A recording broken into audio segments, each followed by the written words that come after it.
तो इस स्ट्रेटजी को अप्लाई अगर आप करेंगे तो इसमें आपको प्रॉफिट होने की जो प्रोबेबिलिटी है वो 39% है, जिसमें आपको जो मैक्सिमम लॉस हो सकता है, हम मैक्सिमम की बात कर रहे हैं, वो है 6,272 रुपए। लेकिन जो प्रॉफिट हो सकता है वो अनलिमिटेड हो सकता है। और इस स्ट्रेटजी को अप्लाई करने के लिए दोस्तों आज की वीडियो में मैं आपको बिल्कुल बेसिक से लेकर एडवांस तक की ऑप्शन ट्रेडिंग सिखाऊंगा।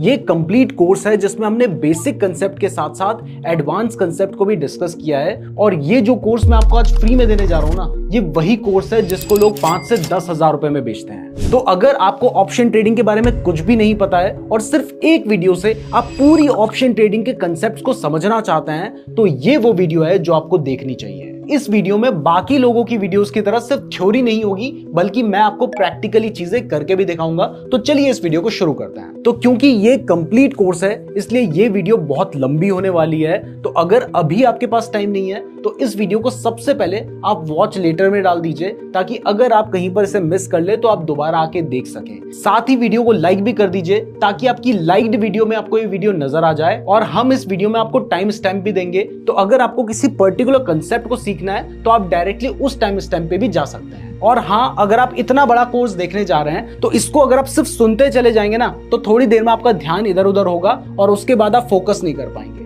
तो इसलिए बेटर है कि एक नोटबुक और एक पेन साथ में लेके बैठें और जो चीजें मैं आपको समझा रहा हूं उसके आप नोट्स भी बनाएं। तो सबसे पहले अगर आपको ऑप्शन ट्रेडिंग को समझना है तो आपको यह समझना होगा कि ऑप्शंस क्या होते हैं। तो पहले इसको समझते हैं। तो ऑप्शंस बेसिकली एक डेरिवेटिव प्रोडक्ट होता है। डेरिवेटिव हर उस प्रोडक्ट को कहा जाता है जिसकी जो वैल्यू है वो किसी दूसरी चीज पर डिपेंड करती है। मैं हमेशा एक एग्जांपल देता हूं कि अगर आपको डेरिवेटिव को समझना है तो इसका सबसे बेस्ट एग्जांपल है चीज। चीज की जो वैल्यू होती है वो डिपेंड करती है मिल्क पर। तो चीज क्या है? वो मिल्क का डेरिवेटिव है। अगर मिल्क की प्राइस बढ़ेगी तो चीज की प्राइस भी बढ़ेगी, अगर मिल्क की प्राइस घटेगी तो चीज की प्राइस भी घटेगी। तो इसी तरीके से जो ऑप्शन है वो भी एक डेरिवेटिव कॉन्ट्रैक्ट है, जिसकी जो वैल्यू होती है वो अपनी अंडरलाइंग एसेट पे डिपेंड करती है। अब चीज वाले केस में उसकी जो अंडरलाइंग एसेट है वो क्या है? वो मिल्क है। तो ये जो ऑप्शंस हम बाय करते हैं इसमें जो अंडरलाइंग एसेट होती है वो कोई इंडेक्स हो सकता है जैसे निफ्टी, बैंक निफ्टी, या फिर कोई स्टॉक हो सकता है जैसे रिलायंस, टीसीएस, या फिर कोई कमोडिटीज हो सकती हैं जैसे गोल्ड, सिल्वर, या फिर कोई करेंसी भी हो सकती है। यानी ऑप्शन एक ऐसे डेरिवेटिव प्रोडक्ट्स होते हैं जिसमें आप डायरेक्टली स्टॉक को खरीदने की जगह उसके ऑप्शन कॉन्ट्रैक्ट को खरीदते हैं। तो अब यहां पर आपके माइंड में सवाल आ रहा होगा कि अगर मैं डायरेक्टली किसी स्टॉक को खरीद सकता हूं, किसी कमोडिटी को खरीद सकता हूं, तो फिर मैं उसके ऑप्शन को क्यों खरीदूं? अगर मैं मिल्क को खरीद सकता हूं तो फिर मैं चीज को क्यों खरीदूं? तो देखो, स्टॉक और ऑप्शंस दोनों के अपने अपने काम हैं। जब आप ऑप्शन को खरीदते हैं तो सबसे पहली चीज तो क्या है कि अगर आप किसी स्टॉक को खरीद रहे हैं और उसके ऑप्शन को खरीद रहे हैं, तो अगर मान लीजिए वो स्टॉक 3,000 रुपए का है, तो हो सकता है कि उसका जो ऑप्शन है वो आपको 30 रुपए या 40 रुपए में मिल जाए। यानी जो ऑप्शंस होते हैं उनकी जो प्राइस होती है वो स्टॉक के कंपैरिजन में बहुत कम होती है। दूसरा देखो, अगर आप किसी स्टॉक को खरीदोगे तो वहां पर एक दिन में एक स्टॉक जनरली कितना बढ़ता है? वो जनरली 1%, 2% और बहुत रेयरली 5 से 10% बढ़ता है।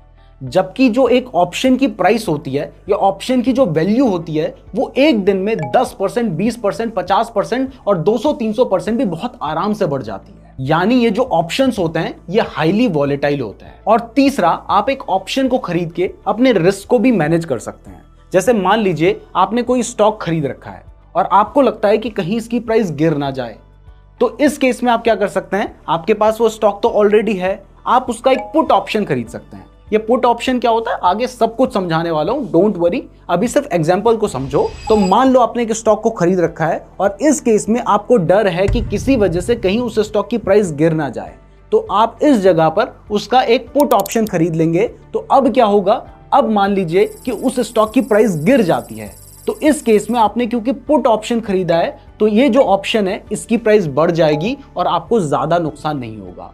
और अगर मान लीजिए उस स्टॉक की प्राइस बढ़ जाती है तो ये जो पुट ऑप्शन था इसकी प्राइस गिर जाएगी, बट वहां पर आपका जो लॉस है वो तो रिकवर हो ही जाएगा। तो इस तरीके से हेजिंग के लिए भी ऑप्शंस का यूज किया जाता है। इसके अलावा भी बहुत सारे बेनिफिट्स हैं और जनरली लोग ऑप्शन ट्रेडिंग करते हैं क्योंकि यहां पर ज्यादा वॉलेटिलिटी होती है। आपने सुबह देखा कि किसी ऑप्शन की प्राइस 10 रुपए है, वो बहुत सारे केसेस में होगा कि शाम को उसकी प्राइस 50 रुपए, 60 रुपए, 100 रुपए हो।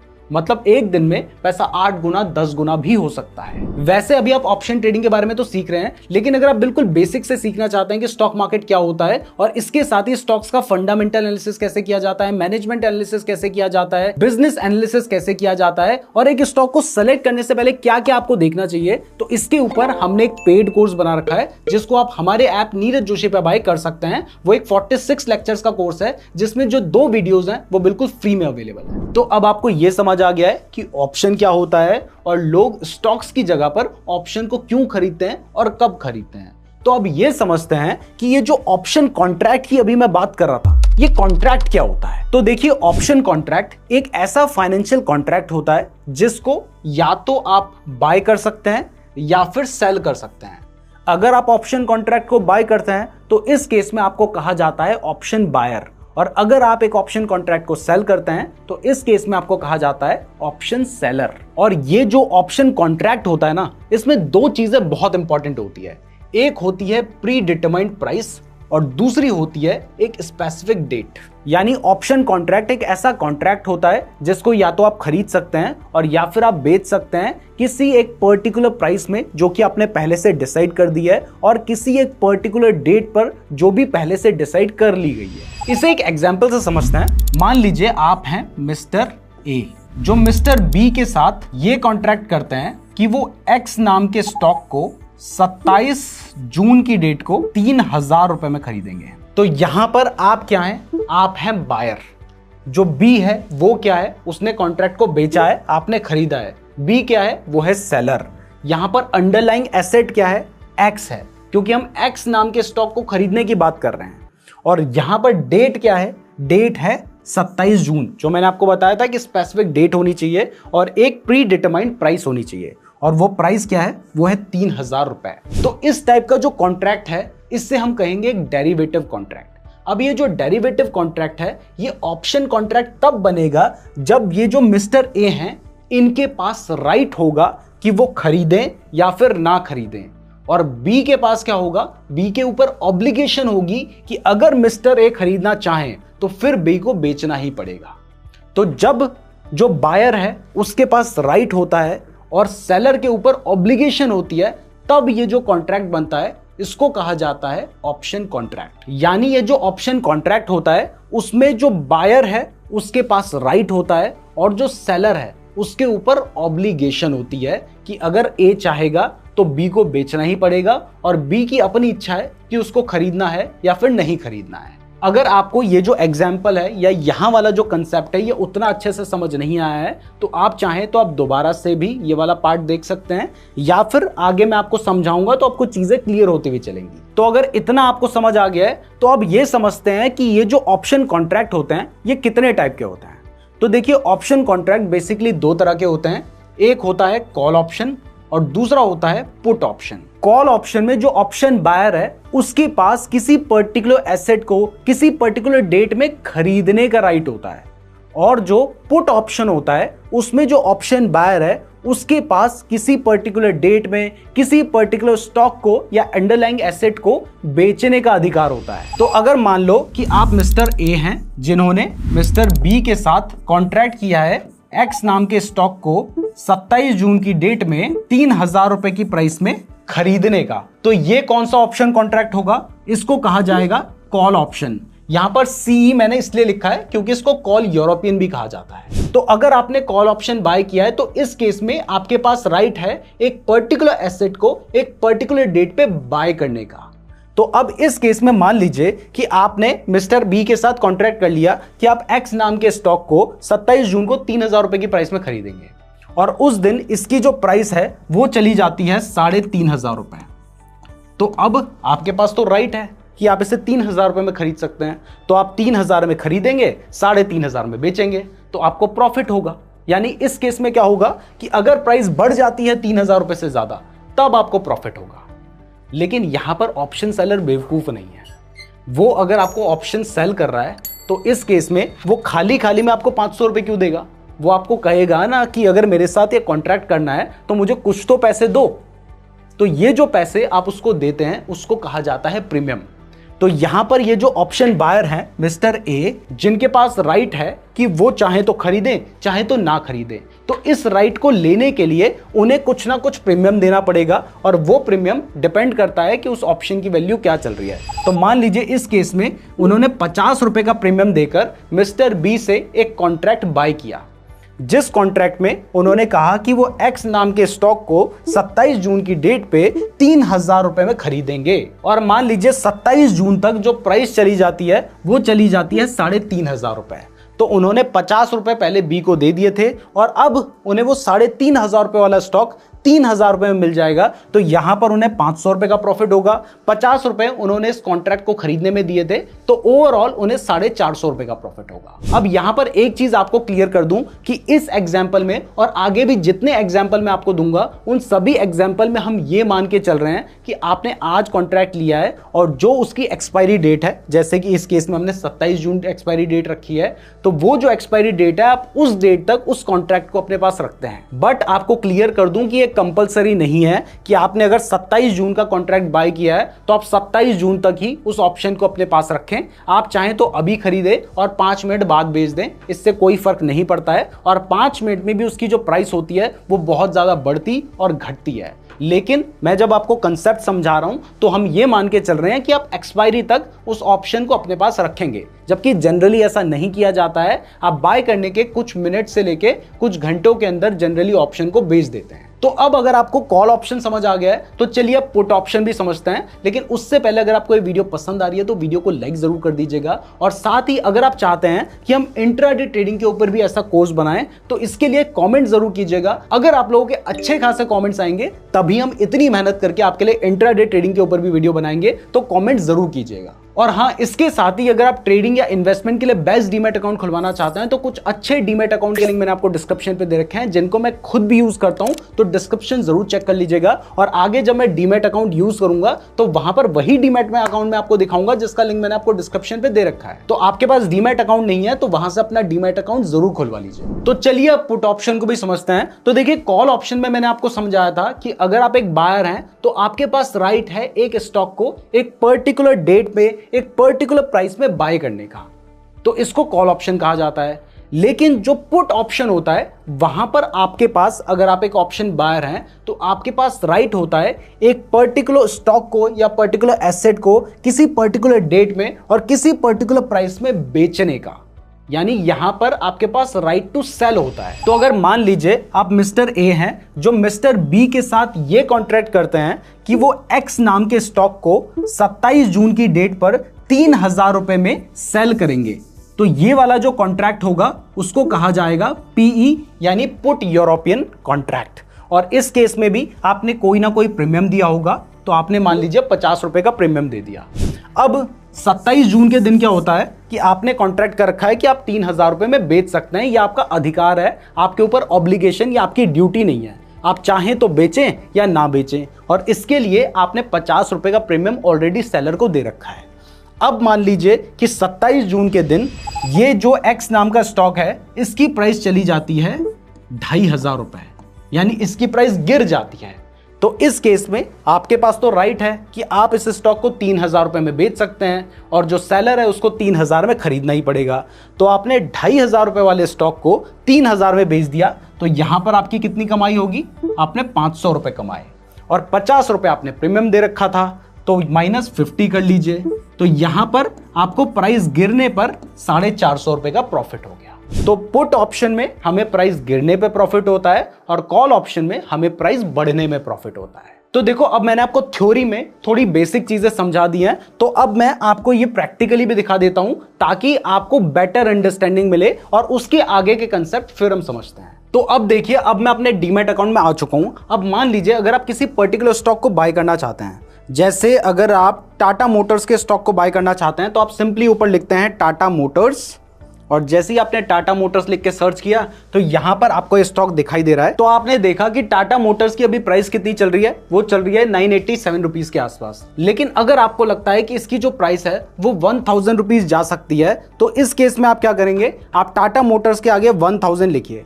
जैसे आपने 1000 लिखा है और यहां पर आप प्राइस बढ़ने की बात कर रहे हैं, तो आपने कौन सा ऑप्शन बाय करना होता है? आपने कॉल ऑप्शन बाय करना होता है। तो आप देख सकते हैं कि जैसे मैंने 1000 लिख के सर्च किया तो यहां पर हमारे सामने एक ऑप्शन कॉन्ट्रैक्ट खुलकर आ गया है जो कि टाटा मोटर्स का है, जिसकी एक्सपायरी डेट है 27 जून 2024। और यहां पर हम कौन सी प्राइस का ऑप्शन बाय करने जा रहे हैं, वो है 1000 रुपए का। तो अगर आप इस पे क्लिक कर देंगे तो जैसे हम इस पे क्लिक करते हैं तो आपको दिखाई दे रहा है कि इसकी जो प्राइस चल रही है वो चल रही है 15 रुपए। यानी अगर आप इस 1000 रुपए के ऑप्शन कॉन्ट्रैक्ट को बाय करना चाहते हैं तो आपने 15 रुपए का प्रीमियम देना होगा। और आप देख सकते हैं कि आज में इसकी जो प्राइस है वो 20% घट रखी है। तो अगर आप इस कॉन्ट्रैक्ट को बाय करना चाहते हैं तो अपने बाय पे क्लिक करना है, और जैसे ही आप बाय पे क्लिक करेंगे तब यहां पर मैं आपको एक और कंसेप्ट समझाता हूं। और वो कंसेप्ट यह है कि जब भी आप एक ऑप्शन कॉन्ट्रैक्ट को बाय करते हैं तो वहां पर ऐसा नहीं है कि आप एक स्टॉक को बाय करने का कॉन्ट्रैक्ट कर लेंगे। वहां पर उसका एक लॉट साइज होता है, और अगर आपको कॉन्ट्रैक्ट करना है तो आपको उस पर्टिकुलर लॉट के हिसाब से ही करना है। जैसे अगर हम टाटा मोटर्स का एग्जांपल लेके चल रहे हैं तो यहां पर जो लॉट साइज है वो है 1425 का। तो अगर आप इसमें एक लॉट बाय करेंगे तो आपको 1425 क्वांटिटी मिलेंगी, और अगर इसकी जगह पर आपको 2 लॉट बाय करना है तो फिर 1425 का डबल यानी 2850 क्वांटिटी आपको बाय करनी होगी। अब यहां पर मैंने आपको टाटा मोटर्स का एग्जांपल दिया था, लेकिन ज्यादातर जो ऑप्शन ट्रेडिंग की जाती है वो की जाती है निफ्टी और बैंक निफ्टी जैसे किसी इंडेक्स में। तो एग्जांपल के लिए अगर आप बैंक निफ्टी में ऑप्शन ट्रेडिंग करना चाहते हैं तो आपको ऊपर ही दिखाई दे रहा है कि बैंक निफ्टी 49,940 के आसपास चल रहा है। तो अगर आपको लगता है कि बैंक निफ्टी बढ़कर 50,000 जा सकता है तो आप क्या करेंगे, बैंक निफ्टी के आगे आपने 50,000 लिखा और उसके आगे आपको मल्टीपल एक्सपायरीज देखने को मिल रही हैं। जैसे आप देख सकते हैं 19 जून की एक्सपायरी देखने को मिल रही है, 26 जून की एक्सपायरी देखने को मिल रही है। तो जब भी आप किसी इंडेक्स में ऑप्शन ट्रेडिंग करते हैं तो वहां पर आपको 2 तरह की एक्सपायरी देखने को मिलती है। एक होती है वीकली एक्सपायरी और दूसरी होती है मंथली एक्सपायरी। एक्सपायरी वही डेट है जो मैंने आपको बताया था कि जिस दिन के लिए आपने कॉन्ट्रैक्ट कर रखा है। तो वीकली एक्सपायरी का मतलब है कि उसकी जो एक्सपायरी होगी वो हर हफ्ते होगी, और मंथली एक्सपायरी का मतलब है कि महीने में एक बार उसकी एक्सपायरी होगी। तो अगर हम इस 50,000 का ऑप्शन कॉन्ट्रैक्ट बाय करना चाहते हैं तो आप देख सकते हैं कि इसकी जो प्राइस है वो चल रही है 325 रुपीज। और अगर मुझे इसे बाय करना है तो यहां पर मुझे एक लॉट बाय करना होगा, जिसमें जो बैंक निफ्टी का लॉट साइज है वो है 15 का। तो ये जो एक लॉट है ये मुझे कितने का पड़ रहा है, वो मुझे लगभग 5,000 रुपए का पड़ रहा है। और अगर आपको लगता है कि बैंक निफ्टी गिरेगा, जैसे हमने देखा कि बैंक निफ्टी अभी कितना चल रहा है 49,938.39 चल रहा है। तो अगर आपको लगता है कि बैंक निफ्टी गिरकर 49,900 पे आएगा तो यहां पर आप पुट ऑप्शन बाय करते हैं तो आपको दिखाई दे रहा है कि 19 जून का 49,900 का पी यानी पुट ऑप्शन हमें दिखाई दे रहा है। तो जैसे आप इस पे क्लिक करेंगे तो आपको दिखाई दे रहा है कि इसकी जो प्राइस है वो 330 रुपए चल रही है। तो अगर आपको लगता है कि कोई पर्टिकुलर स्टॉक या इंडेक्स बढ़ सकता है तो वहां पर आपको इस तरीके से कॉल ऑप्शन बाय करना है। उसकी एक्सपायरी डेट आपको खुद देखने को मिल जाएगी और जिस प्राइस का आप बाय करना चाहते हैं वो आपको लिखना होता है। और अगर आपको लगता है कि बैंक निफ्टी गिर सकता है तो यहां पर आपको पी लिखना होता है यानी पुट ऑप्शन, और वो प्राइस लिखनी होती है जिस प्राइस में आपको लगता है कि गिर सकता है, और जो जो अवेलेबल एक्सपायरी होंगी वो आपको दिखाई देंगी। तो अभी तक इतना कंसेप्ट मैंने आपको समझाया है, तो इतना मैंने प्रैक्टिकली दिखा दिया है। अब आगे जैसे जैसे कंसेप्ट आएंगे वो भी मैं आपको प्रैक्टिकली दिखाता रहूंगा। वैसे ये जो डीमैट अकाउंट में यूज कर रहा हूं ट्रेडिंग के लिए, अगर आप यहां पर डीमैट अकाउंट खुलवाना चाहते हैं तो इसी का लिंक डिस्क्रिप्शन में मैंने दे रखा है। तो अभी तक आपको यह समझ आ गया है कि अगर आप किसी स्टॉक के कॉल ऑप्शन को बाय करते हैं तो इसका मतलब है कि आप उस स्टॉक को लेकर बुलिश हैं और उसकी प्राइस बढ़ने पे आपको प्रॉफिट होता है। और अगर आप किसी पुट ऑप्शन को बाय करते हैं तो इसका मतलब है कि आप उस स्टॉक को लेकर बेरिश हैं और इस केस में आपको प्राइस गिरने से प्रॉफिट होगा। तो ये तो बायर के पर्सपेक्टिव से है, लेकिन अगर सेलर के पर्सपेक्टिव से सोचें तो वही एग्जांपल लेता हूं मिस्टर ए और मिस्टर बी का, जो कि एक्स स्टॉक की बात कर रहे हैं यहां पर। तो अगर मिस्टर ए ये कॉन्ट्रैक्ट कर रहे हैं कि जो प्राइस है वो 3,000 रुपए जाएगी और ये कॉल ऑप्शन है, तो यहां पर ये कॉल ऑप्शन को बाय कर रहे हैं और इन्हें 3,000 रुपए से जब प्राइस ऊपर जाएगी तब प्रॉफिट होगा।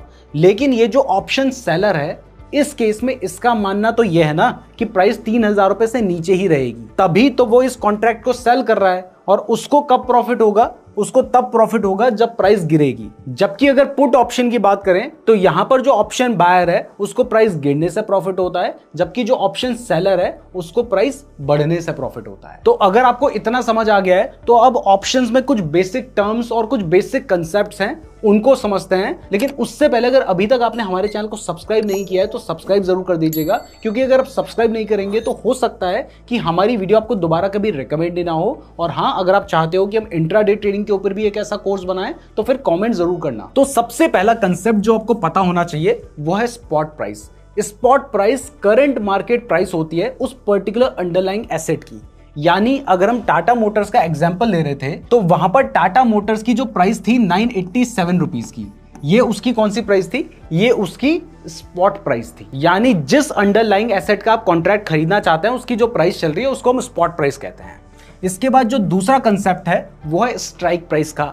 स्ट्राइक प्राइस वो प्राइस होती है जिस प्राइस को लेकर आप कॉन्ट्रैक्ट कर रहे हैं। तो जैसे टाटा मोटर्स के केस में हमने क्या माना था कि प्राइस बढ़कर कितना जा सकती है? 1000 रुपीज पर जा सकती है। तो इस केस में ये जो 1000 रुपीज है ये क्या है? ये है उसकी स्ट्राइक प्राइस। तो आपको स्पॉट प्राइस और स्ट्राइक प्राइस समझ आ गई है। तो अब इसके बाद तीसरा कंसेप्ट जो आपको पता होना चाहिए वो है प्रीमियम। प्रीमियम वो प्राइस को कहा जाता है जो आप एक ऑप्शन को बाय करने के लिए देते हैं। यानी अगर आप एक ऑप्शन बायर हैं तो जो प्राइस आप दे रहे हैं उसको कहा जाता है प्रीमियम। तो जैसे टाटा मोटर्स के एग्जांपल में मैंने आपको दिखाया था कि अगर आप इसके ऑप्शन को बाय करना चाहते हैं तो इसकी जो प्राइस चल रही है वो 15 रुपए चल रही है, तो उसको हम प्रीमियम कहते हैं। तो spot price current market price होती है उस अंडरलाइंग एसेट की। स्ट्राइक प्राइस वो प्राइस होती है जहां पर आपको लगता है कि मार्केट जा सकता है, और प्रीमियम उस अमाउंट को कहा जाता है जो अमाउंट आप पे करते हैं एक कॉन्ट्रैक्ट को बाय करने के लिए। तो अब ये समझते हैं कि ये जो प्रीमियम है यानी ये जो ऑप्शन की प्राइस है ये कैलकुलेट कैसे होती है। तो देखिए ये जो ऑप्शन की प्राइस होती है ना, इसमें बेसिकली दो चीजें इंक्लूड होती हैं। एक होती है उसकी इंट्रिंसिक वैल्यू और दूसरी इसमें एक टाइम वैल्यू भी होती है। आपको पता है कि एक ऑप्शन की एक्सपायरी है, तो जैसे जैसे ऑप्शन अपनी एक्सपायरी के पास जाता रहता है वैसे वैसे उसमें जो टाइम वैल्यू होती है वो कम होती चली जाती है। और जिस दिन ऑप्शन की एक्सपायरी होती है या जिस वक्त पे वो ऑप्शन एक्सपायर होता है उस टाइम पर उसमें से टाइम वैल्यू खत्म हो जाती है। यानी जितना लंबा टाइम एक ऑप्शन को एक्सपायर होने में होगा उतना ज्यादा उसमें एक टाइम वैल्यू होगी, जिस वजह से वो आपको महंगा मिलेगा। और जैसे जैसे वो टाइम कम होता जाएगा वैसे वैसे इस प्राइस में जो टाइम वैल्यू होगी वो भी घटती चली जाएगी। इसको भी मैं आपको वो टाटा मोटर्स वाले एग्जाम्पल से समझाता हूं। हमने देखा था कि उसमें जो उसकी स्पॉट प्राइस थी वो कितनी थी? वो थी 987 रुपीज। और हम जो स्ट्राइक प्राइस का ऑप्शन लेना चाह रहे थे वो कितना था? वो था 1000 रुपीज का। और उसमें जो प्रीमियम की प्राइस थी वो कितने रुपए थी? हमने देखा था कि लगभग 15 रुपीज के आसपास थी। तो अब अगर हमें यह देखना है कि उस ऑप्शन की प्राइस में इंट्रिंसिक वैल्यू और टाइम वैल्यू कितनी है, तो इसके लिए हमें पहले इंट्रिंसिक वैल्यू निकालनी होगी। तो इंट्रिंसिक वैल्यू निकालने का फॉर्मूला होता है strike price minus spot price. तो स्ट्राइक प्राइस कितनी है? 1000 रुपीज। स्पॉट प्राइस कितनी चल रही थी? 987 रुपीज। यानी लगभग यहां पर जो इंट्रिंसिक वैल्यू निकल कर आई थी वो थी 13 रुपए, लेकिन उस ऑप्शन की जो प्राइस चल रही थी वो 15 रुपए चल रही थी। यानी उस ऑप्शन कॉन्ट्रैक्ट में 2 रुपए जो थे वो थे टाइम वैल्यू के। और जैसे जैसे एक्सपायरी के पास वो ऑप्शन चला जाता वैसे वैसे ये 2 रुपए खत्म हो जाते हैं। अब इसकी जगह पर आप मान लीजिए कि आप 1010 रुपए की स्ट्राइक प्राइस का ऑप्शन बाय करते हैं, तो इस केस में आपकी जो इंट्रिंसिक वैल्यू निकल कर आती वो होती 1010 रुपीज माइनस 987 यानी 23 रुपीज। और इसमें भी टाइम वैल्यू लगभग 2 रुपए के आसपास रहती। तो इस जो 1010 की स्ट्राइक प्राइस है इस ऑप्शन के जो प्रीमियम की प्राइस होती वो निकल कर आती 23 प्लस 2 रुपए जो टाइम वैल्यू है 25 रुपए। तो अब इसके बाद नेक्स्ट बेसिक कंसेप्ट जो आपको पता होना चाहिए वो ये है कि जो ऑप्शन की प्राइस है वो बढ़ती और घटती कैसे है। तो देखिए ऑप्शन की जो प्राइस होती है वो मेनली 2 चीजों पे डिपेंड करती है, जबकि एक स्टॉक की जो प्राइस होती है उसकी फ्लक्चुएशन सिर्फ एक चीज पे डिपेंड करती है, वो है मार्केट में सेंटिमेंट्स। यानी अगर बायर्स ज्यादा होंगे तो उसकी प्राइस बढ़ेगी, अगर सेलर ज्यादा होंगे तो प्राइस घटेगी। लेकिन अगर हम ऑप्शन प्राइस की बात करें तो यहां पर मार्केट सेंटिमेंट्स तो है ही कि अगर उस अंडरलाइंग एसेट की प्राइस बढ़ेगी तो प्राइस बढ़ेगी, अगर प्राइस घटेगी तो घटेगी। लेकिन इसके साथ ही यहां पर ऑप्शन ग्रीक्स भी बहुत इंपॉर्टेंट रोल प्ले करते हैं, जैसे कि इसमें जो टाइम वैल्यू है वो घटती जाएगी तो इस वजह से भी ऑप्शन का जो प्राइस है वो घटेगी। या फिर अगर मान लीजिए एक ऑप्शन ग्रीक होता है डेल्टा, अगर किसी स्ट्राइक प्राइस का जो डेल्टा है वो ज़्यादा है तो उस केस में जो फ्लक्चुएशन होगी वो ज़्यादा होगी, अगर डेल्टा कम है तो फ्लक्चुएशन कम होगी।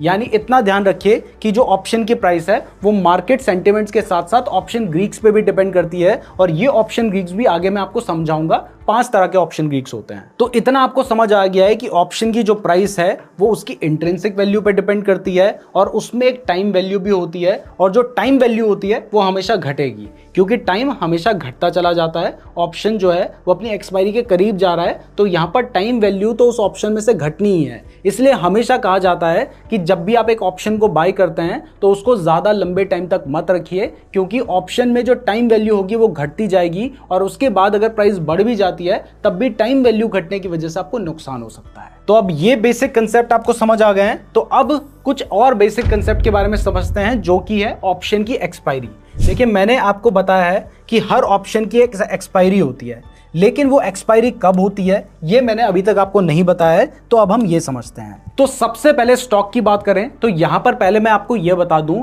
कि हर स्टॉक फ्यूचर्स एंड ऑप्शंस में ट्रेड नहीं होता है, यानी आप हर स्टॉक में ऑप्शन ट्रेडिंग नहीं कर सकते हैं। अभी लगभग 185 ऐसे स्टॉक्स हैं जिनमें ऑप्शन ट्रेडिंग की जाती है और उनकी भी मंथली एक्सपायरी होती है, यानी उसकी जो एक्सपायरी होती है वो मंथ में एक बार होती है, जो कि हर मंथ के लास्ट थर्सडे के दिन होती है।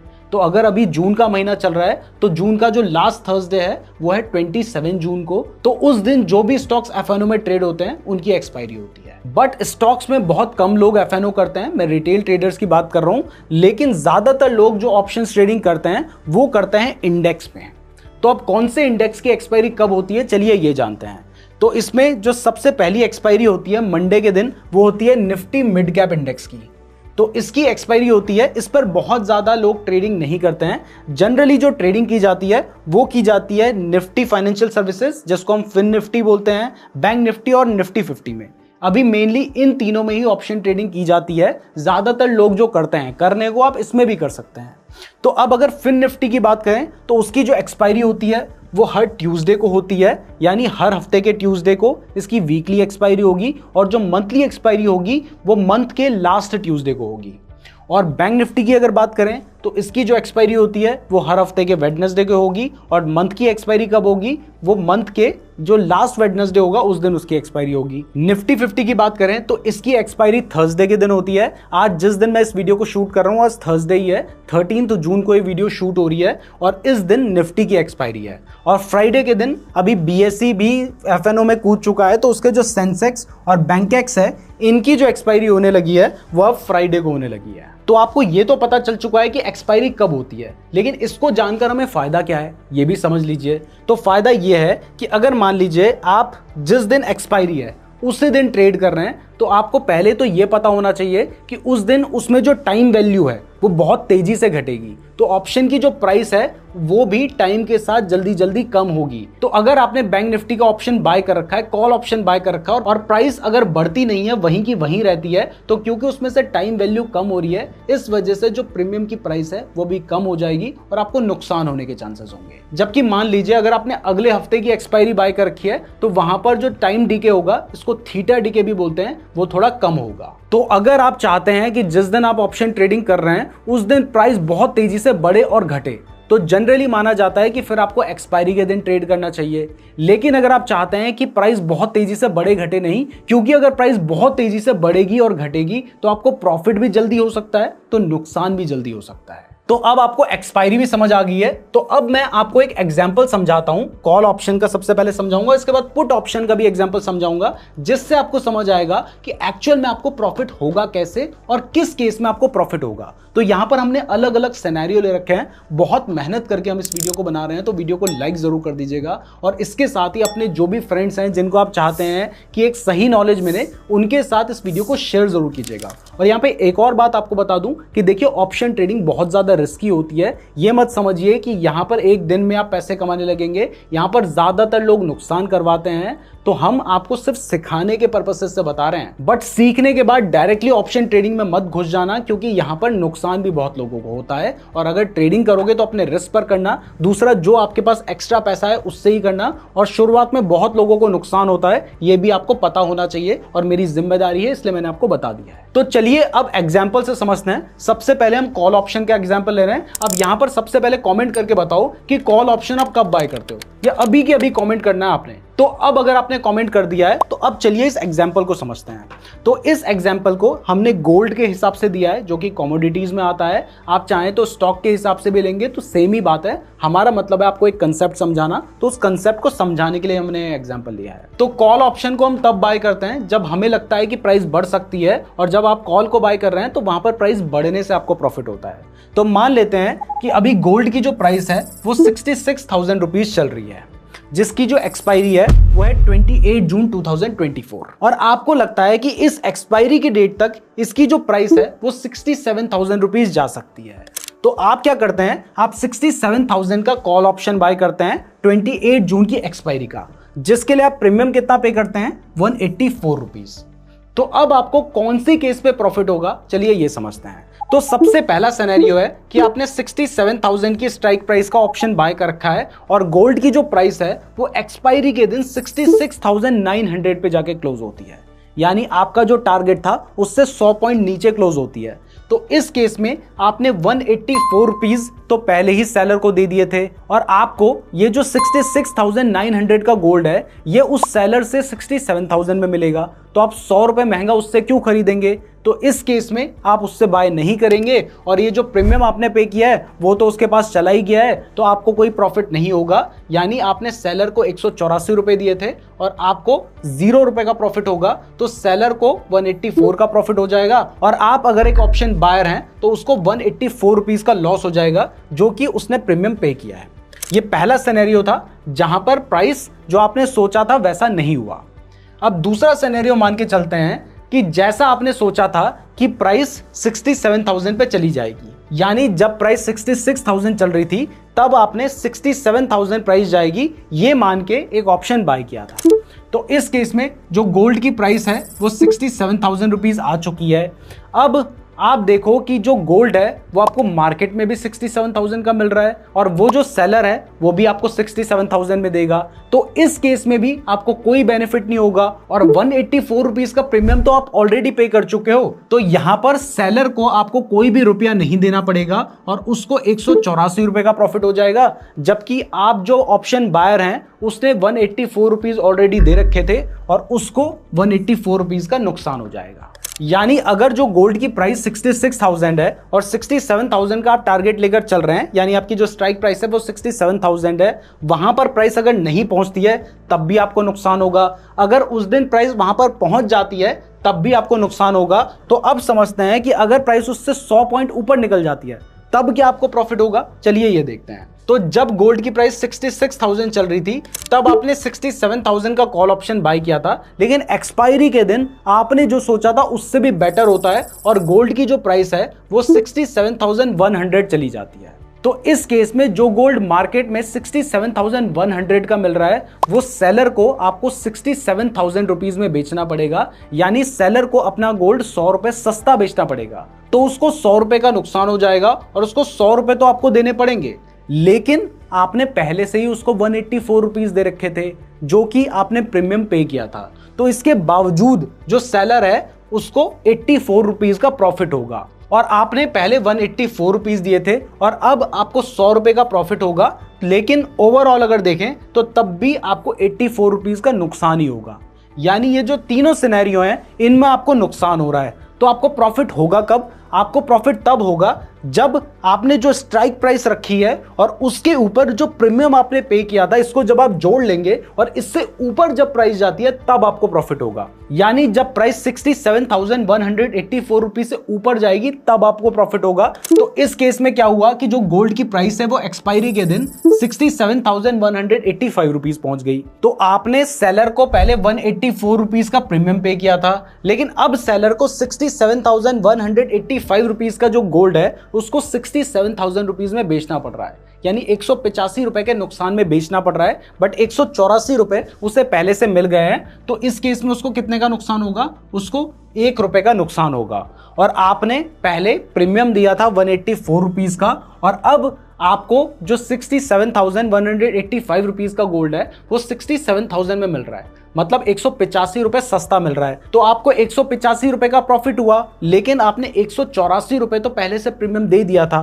तो ओवरऑल अगर हम देखें तो आपको 1 रुपए का प्रॉफिट यहां पर होगा। यानी अगर आपको ऑप्शन से पैसा कमाना है तो जिस दिन एक्सपायरी है उस दिन उस पर्टिकुलर एसेट की जो प्राइस है वो आपने जो स्ट्राइक प्राइस ली है उसके ऊपर जो आपने प्रीमियम पे किया है उससे ऊपर प्राइस जानी चाहिए। अब ये तो मैंने आपको कॉल का एग्जांपल दिया था, इसके बाद पुट का एग्जांपल दूंगा, लेकिन यहां पर क्लियर कर दूं कि ये एग्जांपल मैं इस हिसाब से दे रहा हूं कि आपने अभी एक ऑप्शन को बाय किया है और आप उसकी एक्सपायरी के टाइम तक उस ऑप्शन को अपने पास रखते हैं। लेकिन मैं आपको पहले ही बता चुका हूं कि जब भी आप एक ऑप्शन को बाय करते हैं तो उसको आपकी कोशिश होती है कि जल्दी से जल्दी आप उससे प्रॉफिट निकालें और जल्दी से जल्दी आप उससे एग्जिट करें, क्योंकि जितना टाइम आप उस ऑप्शन को अपने पास रखेंगे उतना टाइम उस ऑप्शन की प्राइस में से टाइम वैल्यू घटती चली जाएगी, जिस वजह से आपके लिए प्रॉफिट कमाना मुश्किल होगा और आपको ये जो प्रीमियम है ये भी कमाना पड़ जाएगा। तो अब आपको ये वाला एग्जांपल क्लियर हो गया है, तो चलिए अब पुट का एग्जांपल भी देख लेते हैं कि इस केस में आपको कब प्रॉफिट होगा। तो यहां पर हम एक स्टॉक का एग्जांपल लेके चल रहे हैं जिसका नाम है रिलायंस इंडस्ट्रीज लिमिटेड। तो मान लेते हैं कि अभी रिलायंस की जो प्राइस चल रही है वो चल रही है 3000 रुपए और आपको लगता है कि 27 जून जो कि इसकी एक्सपायरी है उस टाइम पर रिलायंस की जो प्राइस है वो 3200 रुपए से कम रहेगी। तो आप 3200 रुपीज की स्ट्राइक प्राइस का पुट ऑप्शन बाय करते हैं जिसके लिए आप 201 रुपए का प्रीमियम पे करते हैं। तो अब मान लेते हैं कि जिस दिन एक्सपायरी होती है उस दिन जैसा आपने सोचा था वैसा नहीं होता है और रिलायंस की प्राइस बढ़कर 3300 रुपीज पहुंच जाती है। तो इस केस में ध्यान रखिए कि क्योंकि आपने पुट ऑप्शन को बाय किया है तो यहां पर आपके पास राइट टू सेल है। तो अगर रिलायंस की प्राइस 3300 रुपीज पहुंच चुकी है तो आप 3200 में अपना शेयर क्यों बेचेंगे? आप नहीं बेचेंगे। तो इस केस में आपने पहले से ही जो ऑप्शन सेलर है, यहां पर हम ऑप्शन सेलर की बात कर रहे हैं, उसको आपने 201 रुपए का प्रीमियम पे कर रखा था और अब आपको कोई भी फायदा नहीं हुआ है तो सेलर को आपको कोई भी रुपया नहीं देना पड़ेगा और उसको 201 रुपए का प्रॉफिट हो जाएगा। और क्योंकि आपने 201 रुपए का प्रीमियम पहले से ही पे कर दिया था और आपको कोई भी फायदा नहीं हुआ है इसलिए आपको 201 का नुकसान हो जाएगा। बट सेकंड सिनेरियो में मान लीजिए कि आपने सोचा था कि जो रिलायंस की प्राइस है वो 3200 रुपए से कम रहेगी। तो इस केस में अगर रिलायंस की प्राइस 3200 रुपए ही रहती है तो यहां पर आपने पहले से ही जो सेलर है ऑप्शन सेलर उसको 201 रुपए का प्रीमियम पे कर रखा है। अब अगर आप मार्केट में अपना शेयर बेचेंगे तब भी आपको 3200 मिल रहे हैं, अगर आप उस सेलर को अपना शेयर बेचेंगे तब भी आपको 3200 रुपए मिल रहे हैं। तो यहां पर आपको कोई एक्स्ट्रा बेनिफिट नहीं होगा, इसलिए आपका बेनिफिट है 0 और आप ऑलरेडी 201 रुपए सेलर को दे चुके हैं तो सेलर को 201 रुपए का प्रॉफिट हो जाएगा और आप जो ऑप्शन बायर हैं, पुट ऑप्शन बायर हैं, उसको 201 रुपए का नुकसान हो जाएगा। अब थर्ड सिनेरियो में मान लेते हैं कि आप बिल्कुल सही निकलते हैं, रिलायंस की जो प्राइस है वो 3200 रुपए से घटकर 2999 रुपीज पे आ जाती है। तो इस केस में आपने 201 रुपए का प्रीमियम उस ऑप्शन सेलर को ऑलरेडी दे रखा था।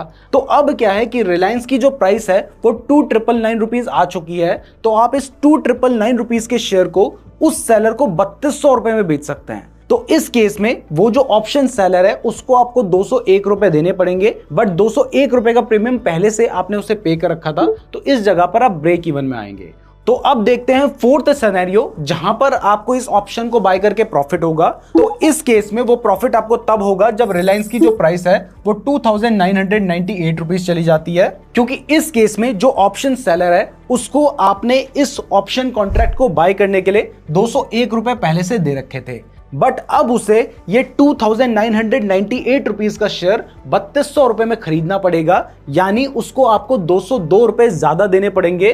तो उसने पहले 201 दिए थे, अब 202 ज्यादा देने पड़ रहे हैं, तो उसे 1 रुपए का नुकसान होगा। और आपने क्योंकि पहले 201 रुपए दिए थे और अब आपको 202 रुपए का फायदा हुआ है, तो इस केस में ओवरऑल आपको 1 रुपए का प्रॉफिट होगा। तो पुट ऑप्शन के केस में आपकी जो स्ट्राइक प्राइस है उससे जितना प्रीमियम आपने पे किया है, यानी 3200 रुपए में से 201 रुपए घटा दें, तो अगर प्राइस 2999 रुपीज से कम आती है तब जाके आपको प्रॉफिट होगा, जैसे इस केस में हुआ। तो अब आपको पुट एंड कॉल ऑप्शन में आपको कैसे प्रॉफिट होता है ये समझ आ गया है। तो चलिए अब समझते हैं एक बहुत ही इंपॉर्टेंट कंसेप्ट के बारे में, जो कि है in the money, at the money और out of the money option.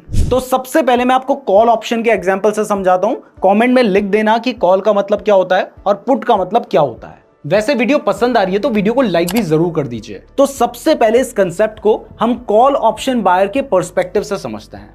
तो देखिए, कॉल को आप कब बाय करते हैं? आप तब बाय करते हैं जब आपका जो व्यू होता है वो बुलिश होता है, यानी आपको लगता है कि मार्केट बढ़ सकता है।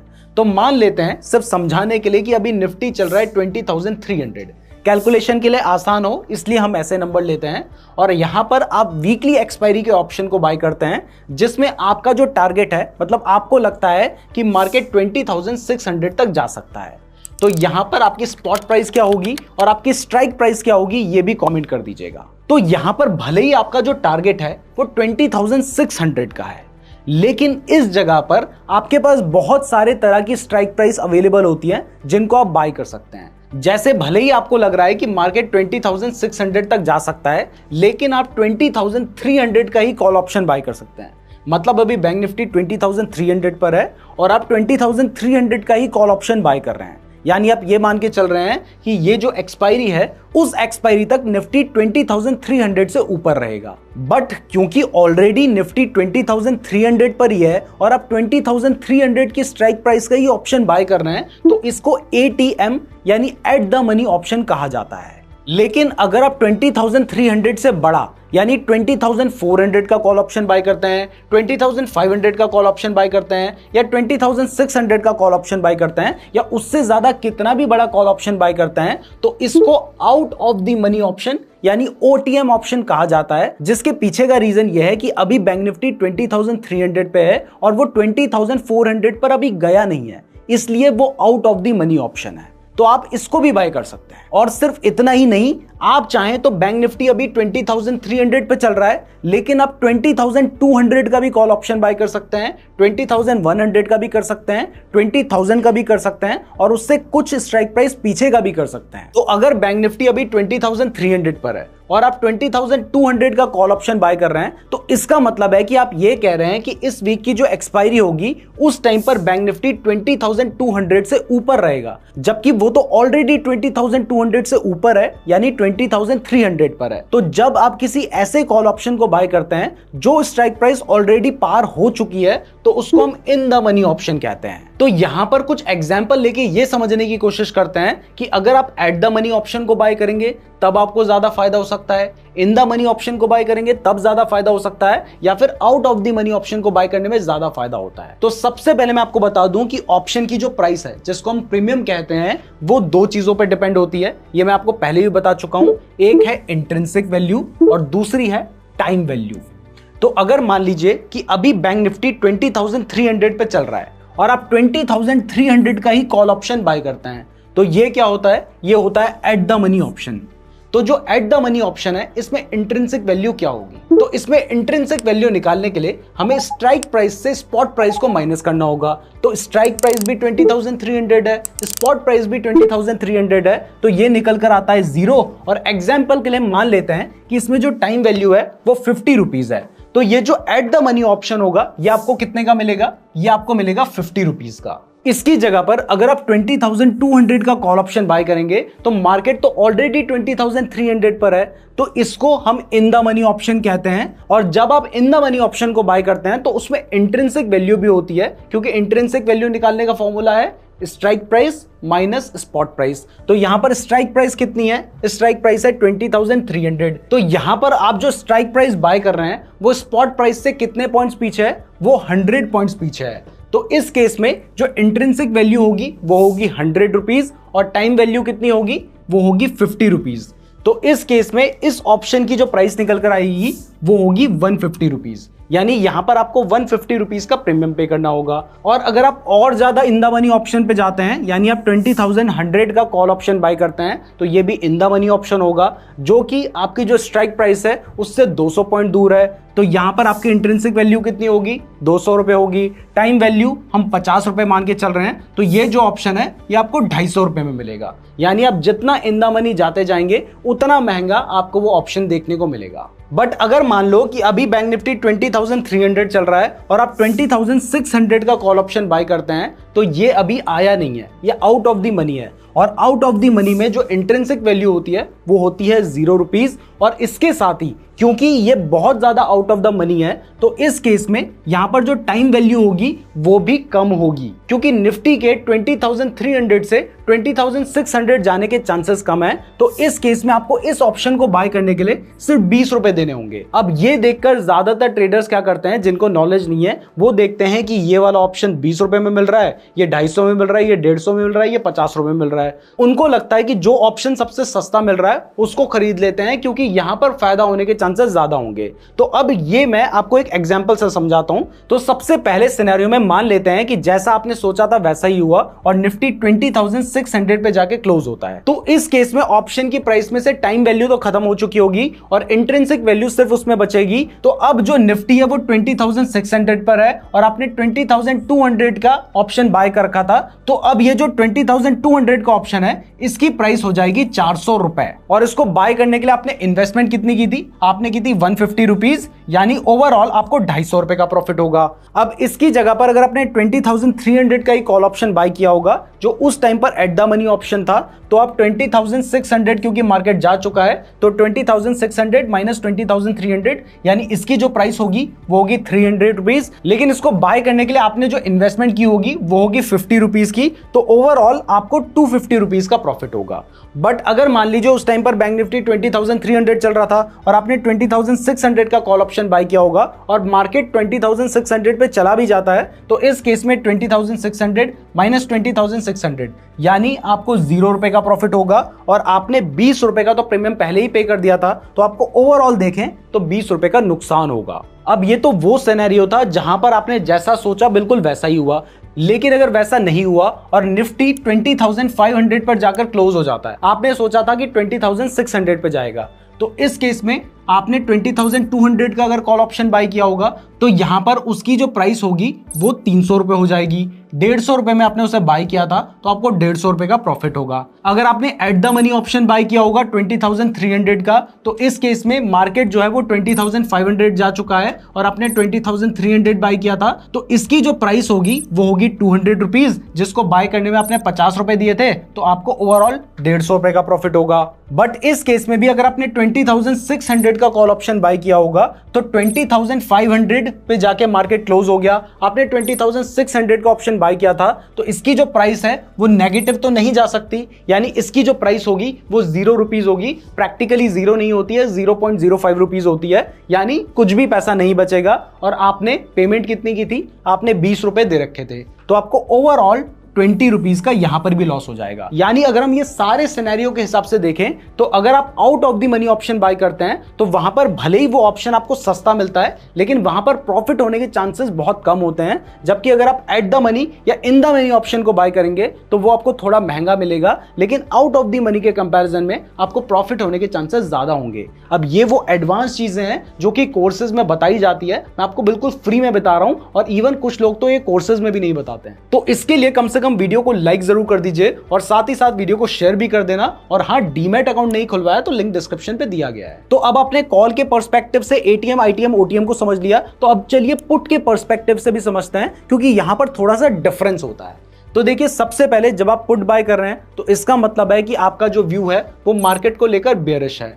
तो मान लेते हैं कि जो निफ्टी है वो अभी 20,300 पे चल रहा है और आपको लगता है कि जो वीकली एक्सपायरी होगी उसमें निफ्टी 20,000 पे जाके क्लोज होगा। तो इस केस में जो एट द मनी ऑप्शन है वो तो बिल्कुल सेम रहेगा, क्योंकि अभी मार्केट 20,300 पे चल रहा है और आप कह रहे हैं कि इस वीकली एक्सपायरी पे जो निफ्टी है वो 20,300 से नीचे रहेगा या 20,300 पे रहेगा, तो वो ऑलरेडी है इसलिए वो एट द मनी रहेगा। लेकिन यहां पर जो इन द मनी है और आउट ऑफ द मनी है वो चेंज हो जाएंगे, क्योंकि यहां पर अगर इन द मनी की बात करें तो हम कह रहे हैं कि मार्केट गिरेगा, तो वो 20,400 से तो ऑलरेडी नीचे गिर चुका है ना, तो इसलिए उसको इन द मनी कहा जाएगा। 20,500 से भी नीचे है इसलिए वो इन द मनी है, और 20,600 से भी नीचे है तो उसको भी हम इन द मनी ऑप्शन ही कहेंगे। जबकि अगर हम बियरिश व्यू से देख रहे हैं तो मार्केट अभी 20,200 पर गया नहीं है, तो ये हमारे लिए आउट ऑफ द मनी होगा। 20,100 भी नहीं गया है, 20,000 भी नहीं गया है, तो ये हमारे लिए हो जाएंगे out of the money option. यानी कॉल एंड पुट में जो इन द मनी है और आउट ऑफ द मनी है वो रिवर्स हो जाते हैं। और यहां पर अगर आप कैलकुलेशन करेंगे तब भी आपको ये समझ आ जाएगा कि आउट ऑफ द मनी में आपको प्रॉफिट होने के चांसेस कम होते हैं, भले ही आपको वहां पर पैसे कम देने पड़ते हैं, लेकिन एट द मनी या इन द मनी ऑप्शन को बाय करोगे तो वहां पर आउट ऑफ द मनी के कंपैरिजन में प्रॉफिट होने के चांसेस थोड़े से बढ़ जाएंगे। तो अब अगर आपको ये कंसेप्ट भी क्लियर हो गया है तो चलिए अब बढ़ते हैं थोड़े एडवांस कंसेप्ट की तरफ, जो कि है ऑप्शन ग्रीक्स। तो देखो, मैंने आपको बताया था कि एक स्टॉक की जो प्राइस होती है वो सिर्फ मार्केट सेंटिमेंट पे डिपेंड करती है। लेकिन एक ऑप्शन की प्राइस मार्केट सेंटिमेंट के साथ साथ ऑप्शन ग्रीक्स पे भी डिपेंड करती है। तो इसलिए आपके लिए ऑप्शन ग्रीक्स को समझना भी बहुत इंपॉर्टेंट है। तो बेसिकली 5 तरह के ऑप्शन ग्रीक्स होते हैं, जो कि हैं डेल्टा, गामा, वेगा, थीटा और रो। और ये जो 5 ऑप्शन ग्रीक्स हैं, इनका असर एक ऑप्शन की प्राइस में, यानी जिसको हम प्रीमियम कह रहे हैं, उस पर पड़ता है। इसमें सबसे पहले अगर डेल्टा की बात करें तो डेल्टा हमें बताता है कि जो अंडरलाइंग एसेट है उसकी वैल्यू में चेंज आने से एक ऑप्शन की प्राइस में कितना चेंज आएगा। अब यहां पर अंडरलाइंग एसेट में अगर मान लीजिए हम किसी स्टॉक की बात कर रहे हैं, तो अगर मान लीजिए उस स्टॉक में 100 रुपए का चेंज आता है, तो उसके ऑप्शन की प्राइस में कितना चेंज आएगा ये हमें डेल्टा बताता है। और इसकी जो वैल्यू होती है वो पुट के केस में 0 to -1 और कॉल के केस में 0 to 1 जाती है। तो अगर मान लीजिए कोई स्टॉक है जिसके कॉल ऑप्शन की पर्टिकुलर किसी स्ट्राइक प्राइस का जो डेल्टा है वो 0.5 है, तो इस केस में अगर उस स्टॉक की प्राइस 100 रुपीज बढ़ जाती है तो 0.5 into 100 यानी उस ऑप्शन की प्राइस में कितना चेंज आएगा, 50 रुपीज का चेंज आएगा। और इसका उल्टा अगर मान लीजिए कोई स्टॉक है जिसकी प्राइस में 100 रुपीज का चेंज आता है और आपने पुट ऑप्शन बाय कर रखा है जिस पर्टिकुलर स्ट्राइक प्राइस में जो उसका डेल्टा है वो -0.5 का है, और अगर उसकी प्राइस 100 रुपीज गिर जाती है, तो गिरेगी तो ये भी माइनस होगा और पुट भी माइनस में है, तो यहां पर उसकी प्राइस में भी 50 रुपीज का चेंज आएगा। अब इसकी जगह पर अगर मान लीजिए कोई एक ऐसी स्ट्राइक प्राइस है जिस पे जो डेल्टा है वो 0.7 का है, तो यहां पर उस स्ट्राइक प्राइस में 70 रुपए का चेंज आएगा। और अगर कोई ऐसी स्ट्राइक प्राइस है जिसमें जो डेल्टा है वो 0.3 का है, तो वहां पर 30 रुपए का चेंज आएगा। तो ये डेल्टा बहुत इंपॉर्टेंट रोल प्ले करता है, और अभी ये 5 ऑप्शन ग्रीक्स को कैसे देखना है वो भी मैं आपको बताऊंगा। तो डेल्टा क्या होता है ये आपको समझ आ गया है, तो चलिए अब गामा को समझ लेते हैं। गामा आपको यह बताता है कि किसी पर्टिकुलर स्ट्राइक प्राइस में डेल्टा में कितना चेंज आ सकता है, यानी गामा डेल्टा के चेंज को बताता है। और ये सबसे ज्यादा होता है एट द मनी ऑप्शन के लिए, और जितना out of the money options होते हैं उनके लिए ये सबसे कम होता है। इसके बाद अगर वेगा की बात करें तो वेगा हमें बताता है कि ऑप्शन की प्राइस में कितना चेंज आएगा अगर 1% इंप्लाइड वॉलेटिलिटी बढ़ जाती है, यानी मार्केट में जो वॉलेटिलिटी है यानी प्राइस में जो उतार चढ़ाव आता है वो अगर बढ़ने लगता है तब ऑप्शन की प्राइस में कितना बदलाव आएगा। तो अगर मान लो कि वेगा 10 रुपीज पर लॉट है, तो अगर मान लो कि इंप्लाइड वॉलेटिलिटी 1% बढ़ जाती है तो उसके पूरे एक लॉट में 10 रुपए बढ़ जाएंगे। नेक्स्ट ऑप्शन ग्रीक है थीटा। थीटा हमें बताता है कि जैसे जैसे टाइम बढ़ता चला जाता है वैसे वैसे ऑप्शन की जो प्रीमियम है उसमें कितना इंपैक्ट पड़ता है। यानी मैंने आपको बताया कि जैसे जैसे टाइम कम होता जाता है वैसे वैसे ऑप्शन की जो प्राइस होती है उसमें टाइम वैल्यू घटती जाती है, तो वही हमें थीटा बताता है। और जो टाइम डिके है उसे हम थीटा डिके भी कहते हैं। और इसके बाद जो 5th ऑप्शन ग्रीक है वो है रो। रो उतना इंपॉर्टेंट नहीं है क्योंकि ये हमें बताता है कि अगर इंटरेस्ट रेट्स में चेंज आएगा तो उस केस में ऑप्शन की प्राइस में कितना चेंज आ सकता है। तो ये 5 ऑप्शन ग्रीक होते हैं। चलिए इन्हें मैं आपको प्रैक्टिकली भी दिखाता हूं।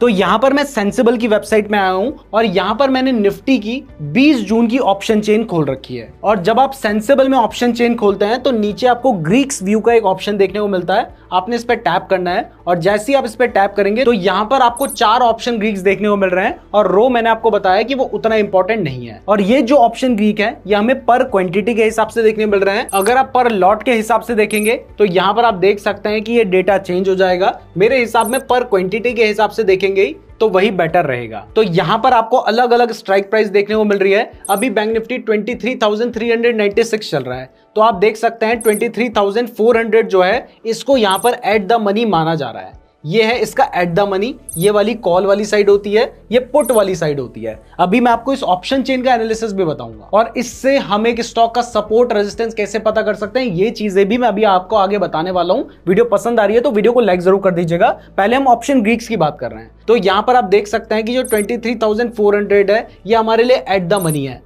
और यहां पर डेल्टा कितना है वो है 0.49। यानी इस केस में अगर बैंक निफ्टी 100 पॉइंट बढ़ जाता है तो इसका जो ऑप्शन होगा उसकी प्राइस में 49 रुपीज का चेंज आएगा। मतलब इसकी प्राइस अभी 132 रुपीज चल रही है तो इसके ऊपर 49 रुपीज बढ़ जाएंगे। इसके अलावा आपको दिखाई दे रहा है कि यहां पर वेगा 13 है और ये पर लॉट के हिसाब से नहीं पर क्वांटिटी के हिसाब से है। पर लॉट के हिसाब से देखना होगा तो यहाँ पर आप देख सकते हैं कि एक लॉट के हिसाब से 323 रुपए है वेगा। तो हम पर क्वांटिटी के हिसाब से देखें तो अगर मार्केट में जो वॉलेटिलिटी है वो 1% बढ़ जाती है तो ये जो 132 रुपीज वाला ऑप्शन है इसकी प्राइस भी 13 रुपए बढ़ जाएगी। इसके साथ साथ आपको थीटा भी दिखाई दे रहा है। थीटा हमें बताता है कि कैसे टाइम के घटने के साथ साथ एक ऑप्शन की प्राइस घटती है। तो अगर मान लीजिए कल मार्केट ओपन होता है और क्लोज भी इसी रेंज पर जाकर होता है, यानी कोई भी चेंज नहीं आता, लेकिन उसके बावजूद जो ऑप्शन की प्राइस है 132 रुपीज की, उसमें 10 रुपए घट जाएंगे क्योंकि -10 का थीटा है यहाँ। तो ये तो हम कॉल वाली साइड पे देख रहे थे।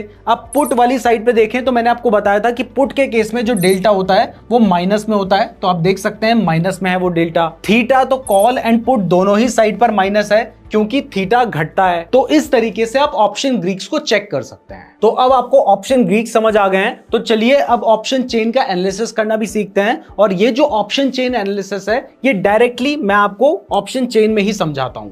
तो ऑप्शन चेन का एनालिसिस करने के लिए हम वापस से सेंसिबल की वेबसाइट में आ चुके हैं। वैसे आप इस ऑप्शन चेन को एनएससी की वेबसाइट में भी देख सकते हैं। अब अगर आपको ऑप्शन चेन को प्रॉपर्ली देखना है तो यहाँ पर एलटीबी व्यू का एक ऑप्शन आता है, आपने इस पर क्लिक कर देना है। और अगर आपको ऑप्शन ग्रीक्स को देखना होता है तो यहाँ पर ग्रीक व्यू आपको देखने को मिलता है। तो ये जो ऑप्शन चेन है इससे हमें पता चलता है कि एक पर्टिकुलर स्ट्राइक प्राइस पर कितने जो ऑप्शन कॉन्ट्रैक्ट है उन्हें बाय या सेल किया गया है, और ये बताता है हमें ओपन इंटरेस्ट। ये जो ओआई है इसको ओपन इंटरेस्ट कहा जाता है। और ये कॉल एंड पुट दोनों साइड के लिए अलग अलग होता है। और इस ओपन इंटरेस्ट का एनालिसिस करके हम एक स्टॉक के या इंडेक्स के लेवल्स पता कर सकते हैं। तो चलिए अब देखते हैं कि ये पता कैसे करना है। लेकिन उससे पहले बता दूं कि इस डेटा को हम ऑप्शन बायर के पर्सपेक्टिव से नहीं बल्कि ऑप्शन सेलर के पर्सपेक्टिव से देखते हैं। और मैंने आपको शुरू में ही बताया था कि अगर आप एक कॉल ऑप्शन बायर हैं तो इस केस में आपको प्राइस बढ़ने से प्रॉफिट होगा, लेकिन अगर आप एक कॉल ऑप्शन सेलर हैं तो इस केस में प्राइस गिरने से आपको प्रॉफिट होगा।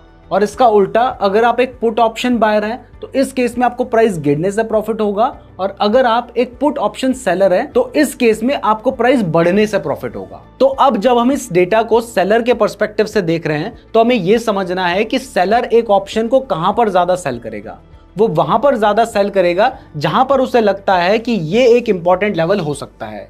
तो सबसे पहले कॉल की बात करते हैं। तो कॉल के केस में आपको आउट ऑफ द मनी में सबसे ज्यादा ओपन इंटरेस्ट कहां पर देखने को मिल रहा है। तो एक तो सबसे ज्यादा ओपन इंटरेस्ट आपको 23,500 में देखने को मिल रहा है। उसके बाद सबसे ज्यादा ओपन इंटरेस्ट आपको 24,000 के लेवल पे देखने को मिल रहा है। यानी ये जो 23,500 का लेवल है, इस लेवल पे बहुत ज्यादा कॉल ऑप्शन को सेल किया गया है। उसके बाद 24,000 के लेवल पर भी कॉल ऑप्शन को बहुत ज्यादा सेल किया है। तो ये दोनों जो लेवल होंगे ये एक स्ट्रॉन्ग रेजिस्टेंस की तरह काम करेंगे। और अगर हम पुट वाली साइड पे देखें तो यहां पर आपको सबसे ज्यादा ओपन इंटरेस्ट, ये जो बार्स हैं इनसे हमें पता चलता है कि ज्यादा ओपन इंटरेस्ट कहां पर है। तो वो जो सबसे ज्यादा ओपन इंटरेस्ट है वो सबसे पहले तो आपको 23,400 पे देखने को मिल रहा है, उसके बाद 23,000 पे देखने को मिल रहा है, और इवन 23,300 पे भी आपको अच्छा खासा ओपन इंटरेस्ट देखने को मिल रहा है। यानी यहां पर 23,400 और 23,300 का जो लेवल है ये आपके लिए स्ट्रॉन्ग सपोर्ट की तरह काम करेंगे। और उसके बाद सबसे स्ट्रॉन्ग सपोर्ट जो आपके पास होगा वो होगा 23,000 का। तो एक तो ऑप्शन चेन को एनालाइज करके हमने यहां पर स्ट्रॉन्ग लेवल्स पता कर लिए हैं।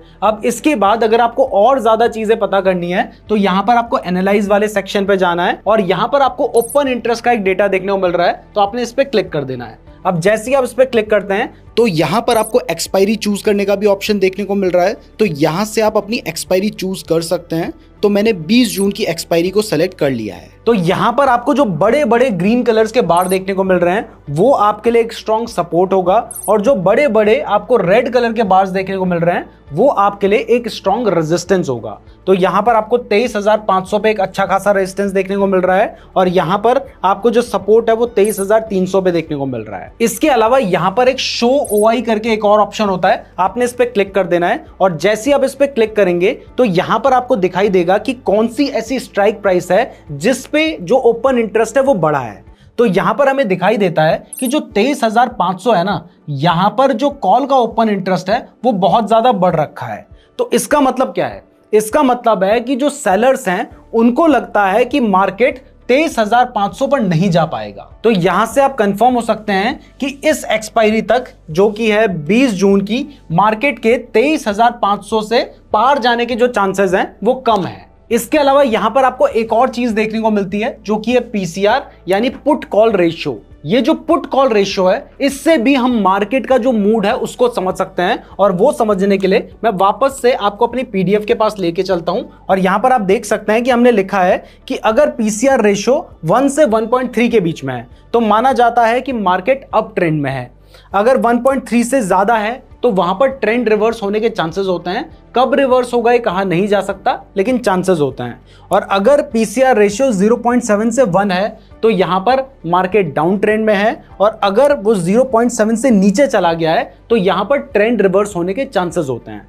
तो हमने देखा कि ये जो पीसीआर रेशियो है वो अभी कितना चल रहा है, वो हमारा चल रहा है 0.86, यानी अभी मार्केट डाउन ट्रेंड में है। इसके साथ ही हमें दिखाई दे रहा है कि जो 23,500 है, इस स्ट्राइक प्राइस में जो कॉल का ओपन इंटरेस्ट है वो बड़ा है, यानी यहां पर जो मार्केट है वो बिल्कुल अपने रेजिस्टेंस के पास है। यानी अभी के एनालिसिस के अकॉर्डिंग 20 जून तक मार्केट के इस स्ट्राइक प्राइस से नीचे ही रहने के चांसेस हैं। तो इस तरीके से आप ऑप्शन चेन का एनालिसिस करके काफी चीजें मार्केट के बारे में पता कर सकते हैं। तो ऑप्शन बाइंग के बारे में हमने बहुत सारी चीजें ऑलरेडी डिस्कस कर ली है। तो चलिए अब ऑप्शन सेलिंग के बारे में मैं आपको कुछ चीजें बताता हूं और उसके बाद मैं आपको एक लाइव ट्रेड भी करके दिखाऊंगा और इसके साथ ही मैं ऑप्शन ट्रेडिंग की कुछ स्ट्रेटजीज भी आपको इस वीडियो में बताऊंगा। तो देखो, ऑप्शन बायर और ऑप्शन सेलर के प्रॉफिट में ना बहुत डिफरेंस होता है। जब आप एक ऑप्शन को बाय करते हैं, यानी जब आप एक ऑप्शन बायर होते हैं, तो उसके लिए आप एक प्रीमियम पे करते हैं, जो कि एग्जाम्पल के लिए मान लेते हैं कि 50 रुपीज का है।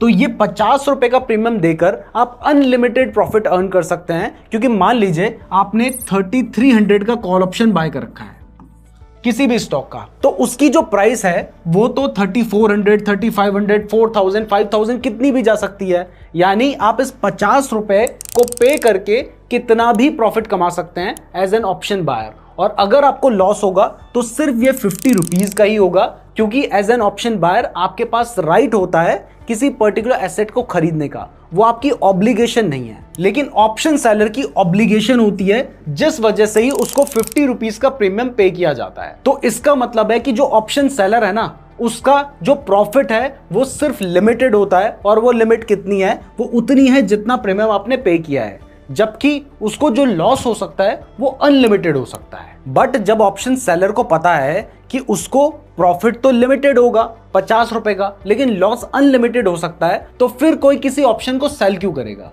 तो इसके पीछे का रीजन है कि जो ऑप्शन बायर है उसके प्रॉफिट अर्न करने की जो प्रोबेबिलिटी होती है वो होती है 33%, जबकि जो ऑप्शन सेलर है उसके प्रॉफिट अर्न करने की जो प्रोबेबिलिटी होती है वो होती है 66%। क्योंकि अगर मान लीजिए आप एक कॉल ऑप्शन बायर हैं, तो तब जब मार्केट बढ़ेगा तभी आपको प्रॉफिट होगा, अगर मार्केट गिरता है तब भी आपको लॉस होगा, और अगर मार्केट ना तो बढ़ता है ना तो गिरता है, यानी मार्केट साइडवेज रहता है, तो इस केस में भी थीटा की वैल्यू कम होने की वजह से आपको लॉस हो जाएगा। जबकि अगर आप एक कॉल ऑप्शन सेलर हैं तो यहां पर थीटा आपके फेवर में काम करेगा। अगर मार्केट गिरेगा तब तो आपको प्रॉफिट होगा ही, लेकिन अगर मार्केट कहीं नहीं भी जाता है और साइडवेज रहता है तो उस केस में भी, क्योंकि टाइम घटता जा रहा है, तो आपको तब भी प्रॉफिट होगा। इस वजह से लोग ऑप्शन सेलिंग करते हैं, और जनरली जो ऑप्शन सेलिंग की जाती है वो रिटेल ट्रेडर्स बहुत कम करते हैं। जो बड़े बड़े इंस्टीट्यूशंस होते हैं वो जनरली ऑप्शन सेलिंग करते हैं, क्योंकि एक ऑप्शन को सेल करने के लिए बहुत ज्यादा कैपिटल की जरूरत होती है।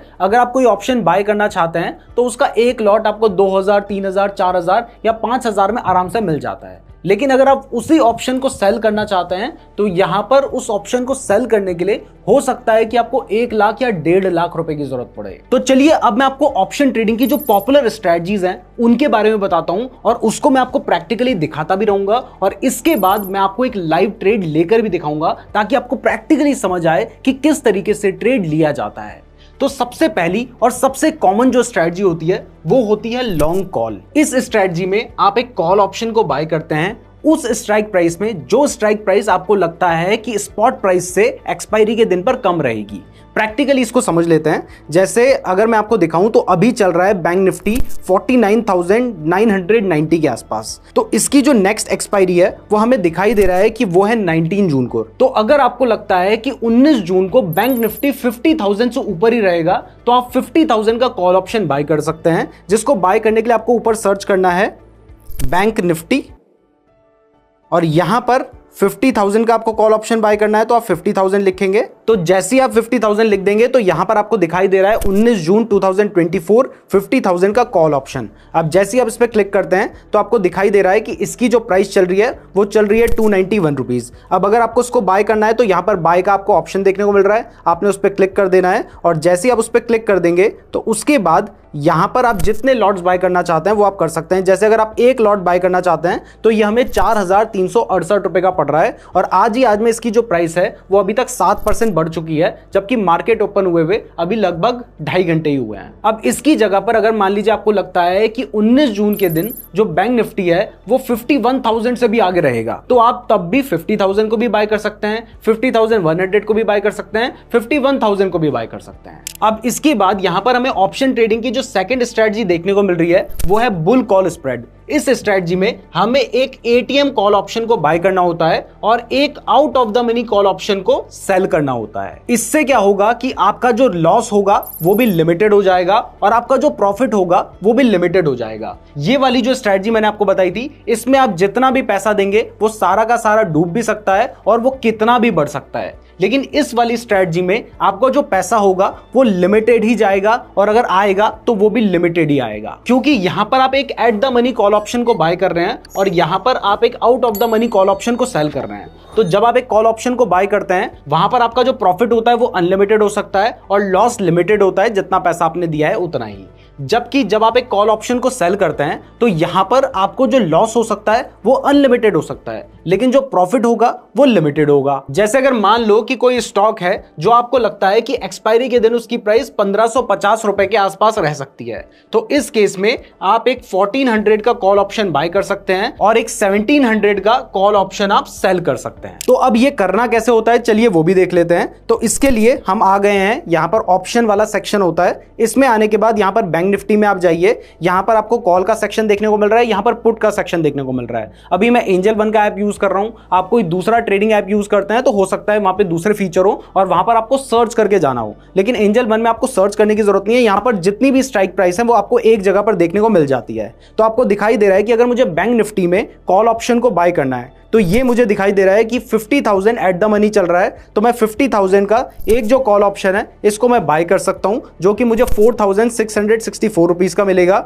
और इसके साथ ही मैं एक out of the money option को, जैसे कि 50,200 या 50,300 के कॉल ऑप्शन को यहां पर मैं सेल कर सकता हूं। तो अभी यहां पर आपको दिखाई दे रहा है कि इसको सेल करने के लिए आपको 92,000 रुपीज की जरूरत है, लेकिन ऐसा इसलिए है क्योंकि मैंने कॉल ऑप्शन को बाय नहीं कर रखा है। अगर मैंने कॉल ऑप्शन पहले बाय कर लिया और उसके बाद मैं सेल करने जाऊंगा तो वहां पर हमारी जो मार्जिन रिक्वायरमेंट होती है वो बहुत कम हो जाती है और आप सेलिंग भी 15 से 20 हजार रुपए में कर सकते हैं। तो ये थी हमारी दूसरी स्ट्रेटजी। अब इसके बाद जो तीसरी स्ट्रेटजी है वो है बुल पुट स्प्रेड। तो इस स्ट्रेटजी में आपको एक पुट ऑप्शन को सेल करना होता है और उसके बाद एक पुट ऑप्शन को बाय करना होता है थोड़ी लोअर स्ट्राइक प्राइस का। जैसे अगर आपको लगता है कि जो स्टॉक है उसकी प्राइस 1000 से 1200 रुपए के बीच में रह सकती है, तब आप 1200 रुपए का जो पुट ऑप्शन है उसको सेल कर सकते हैं और 800 रुपए का जो पुट ऑप्शन है उसको बाय कर सकते हैं। अब यहां पर एक चीज मैं क्लियर कर दूं कि ये जो 1200 रुपए मैं बोल रहा हूं ये मैं स्ट्राइक प्राइस की बात कर रहा हूं, अमाउंट की बात नहीं कर रहा हूं या प्रीमियम की बात नहीं कर रहा हूं।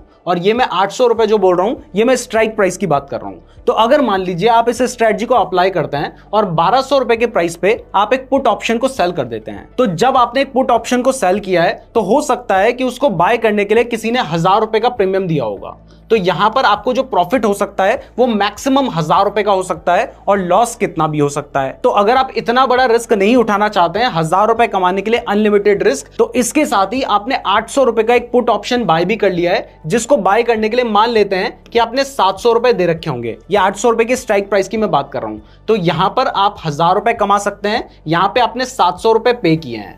तो इस केस में क्या होगा कि अगर मान लीजिए मार्केट बहुत ज्यादा गिर जाता है तो ये जो 700 वाली स्ट्राइक प्राइस है ये तो 1400 रुपए की हो जाएगी, यानी यहां पर आपको 700 रुपए का प्रॉफिट होगा। लेकिन इस केस में जहां पर आपने ऑप्शन को सेल किया है उस जगह पर हो सकता है कि आपको सिर्फ 300 रुपए का लॉस हो, तो ओवरऑल आपको 400 रुपए का प्रॉफिट तब भी हो जाएगा। तो जितनी भी स्ट्रेटजीज ऐसी होती हैं जिसमें हम एक ऑप्शन को बाय कर रहे हैं, दूसरे ऑप्शन को सेल कर रहे हैं, तो वहां पर हम बीच में जो मार्जिन होता है उसको कमाने की कोशिश करते हैं। अब ये वाली जो स्ट्रेटजी है हमारी बुल पुट स्प्रेड, ये मैं आपको एंजल वन में दिखा भी देता हूं। तो इसके लिए मैं एंजल वन में जाने के बाद ऊपर ऑप्शंस का एक सेक्शन है, इस पे जाता हूं और यहां पर जाने के बाद एक स्ट्रेटजी वाला सेक्शन भी अब आ गया है। उस सेक्शन में जाने के बाद यहां पर आपको बहुत सारी स्ट्रेटजी देखने को मिल रही है, जैसे बुल कॉल स्प्रेड, जो स्ट्रेटजी मैं आपको आगे बताऊंगा। तो इस पे आप क्लिक करेंगे तो यहां पर आपको बुल पुट स्प्रेड स्ट्रेटजी भी देखने को मिल रही है। आप इसको अप्लाई कर दीजिए। अब जैसे ही आप इसको अप्लाई करते हैं तो यहां पर ऑटोमेटिकली आपके लिए वो स्ट्रेटजी बन रखी है। ये वाली जो स्ट्रेटजी बनी है ये हमारी निफ्टी में बनी हुई है। अगर आप इसको चेंज करना चाहते हैं, आप बैंक निफ्टी की स्ट्रेटजी देखना चाहते हैं, तो आपने बैंक निफ्टी सेलेक्ट कर लिया। तो यहां पर आपको दिखाई दे रहा है कि जैसे मान लो आप इस स्ट्रेटजी को अप्लाई करना चाहते हैं, तो यहां पर आप 50,000 के पुट ऑप्शन को सेल कर रहे हैं और एक 49,800 के पुट ऑप्शन को आप बाय कर रहे हैं। तो इसमें आपका जो मैक्सिमम प्रॉफिट हो सकता है वो 1210 रुपए का हो सकता है, यानी वो लिमिटेड हो गया है। और मैक्सिमम जो लॉस हो सकता है वो 1783 रुपए का हो सकता है। और इस स्ट्रेटजी को अप्लाई करने के लिए आपको 20,470 रुपए की जरूरत होगी। अब इसको जैसे ही मैं अप्लाई करता हूं तो यहां पर आपको दिखाई दे रहा है कि जैसे ही मैं इस स्ट्रेटजी को प्लेस करूंगा तो इसके लिए मुझे 20,000 रुपए चाहिए होंगे और ये जो सारे ऑर्डर्स हैं ये मेरे ऑटोमेटिकली अप्लाई हो जाएंगे। अब इसके बाद जो हमारी नेक्स्ट स्ट्रेटजी है वो है शॉर्ट पुट। अगर मान लीजिए आपको लगता है कि मार्केट बढ़ेगा तो या तो आप कॉल ऑप्शन को बाय कर सकते हैं या फिर आप पुट ऑप्शन को सेल भी कर सकते हैं। ये मैंने आपको पहले ही बताया है कि अगर आप पुट ऑप्शन को सेल करेंगे तो वहां पर आपको प्रॉफिट होने की जो प्रोबेबिलिटी होगी वो 66% होगी, लेकिन आपको जो प्रॉफिट होगा वो लिमिटेड हो सकता है, बट जो लॉस होगा वो अनलिमिटेड हो सकता है। लेकिन यहां पर प्रोबेबिलिटी ज्यादा रहती है, तो ज्यादातर केस में ऑप्शन सेलर्स जो होते हैं वो पैसा कमाते हैं। अब इसके बाद हम बियरिश ऑप्शन ट्रेडिंग स्ट्रेटजीज को समझते हैं। तो इसमें सबसे पहली स्ट्रेटजी है लॉन्ग पुट, जिसमें आप पुट ऑप्शन को बाय करते हैं। उसके बाद अगर प्राइस गिरेगी तो आपको प्रॉफिट होगा और प्राइस बढ़ेगी तो आपको नुकसान होगा। जैसे मान लो कोई स्टॉक है जिसमें आपने 1,000 रुपए की स्ट्राइक प्राइस का पुट ऑप्शन बाय कर लिया है, तो इस केस में अगर उस स्टॉक की प्राइस गिरती है तो ये जो ऑप्शन है इसकी प्राइस बढ़ेगी और आपको प्रॉफिट हो जाएगा। अब इसके बाद जो हमारी नेक्स्ट स्ट्रेटजी है वो है बियर पुट स्प्रेड। इस स्ट्रेटजी में हम एक इन द मनी पुट ऑप्शन को बाय करते हैं और एक out of the money put option को सेल करते हैं थोड़ी नीचे की स्ट्राइक प्राइस का। इस स्ट्रेटजी को डायरेक्टली मैं आपको अपने डीमैट अकाउंट में ही समझाता हूं। तो यहां पर आप देख सकते हैं कि एंजल वन में ऊपर ऑप्शंस का सेक्शन है और यहां पर आपको बियरिश वाला भी एक सेक्शन देखने को मिल रहा है। आपने उस पर क्लिक कर देना है। अब जैसे आप उस पर क्लिक करते हैं तो यहां पर आपकी बियर पुट स्प्रेड स्ट्रेटजी आपको दिखाई दे रही है। आप चाहें तो यहां से चेंज भी कर सकते हैं अपनी स्ट्रेटजी को। तो यहां पर जो बियर पुट स्प्रेड स्ट्रेटजी है इसमें आप देख सकते हैं कि मैंने बैंक निफ्टी ऊपर सेलेक्ट कर रखा है, तो मुझे बैंक निफ्टी पे दिखाई दे रही है। अगर आप निफ्टी में सेलेक्ट करना चाहते हैं तो आप निफ्टी भी कर सकते हैं। जैसे अगर मैं निफ्टी में इस स्ट्रेटजी को अप्लाई करना चाहता हूं तो यहां पर आपको दिखाई दे रहा है कि इस स्ट्रेटजी में मैं 23,450 जो कि अभी एट द मनी चल रहा है उसके पुट ऑप्शन को बाय करूंगा और 23,350 जो कि out of the money put option है उसको मैं सेल करूंगा। अगर इस स्ट्रेटजी को मैं फॉलो करता हूं तो यहां पर जो मैक्सिमम प्रॉफिट एक लॉट में मुझे हो सकता है वो है 1,500 रुपीज के आसपास और जो मैक्सिमम लॉस हो सकता है वो है 1,000 रुपीज के आसपास। और इसके साथ ही यहां पर मुझे प्रॉफिट होने की जो प्रोबेबिलिटी है वो भी दिखाई जा रही है, वो है 42%। और इस स्ट्रेटजी को अप्लाई करने के लिए आपको लगभग 15,000 रुपए की जरूरत होगी। अब इसके बाद जो हमारी नेक्स्ट स्ट्रेटजी है वो है बियर कॉल स्प्रेड। इस स्ट्रेटजी में हमें एक कॉल ऑप्शन को सेल करना होता है और उसके बाद एक out of the money call option को बाय करना होता है। तो ये जो स्ट्रेटजी है इसको भी डायरेक्टली डीमैट अकाउंट में समझते हैं। तो बियर कॉल स्प्रेड जो स्ट्रेटजी है ये क्योंकि एक बियरिश स्ट्रेटजी है तो हमने ऊपर से बियरिश सेलेक्ट कर लिया है और यहां पर आपको दिखाई दे रहा है बियर कॉल स्प्रेड। आप इसको अप्लाई कर दीजिए।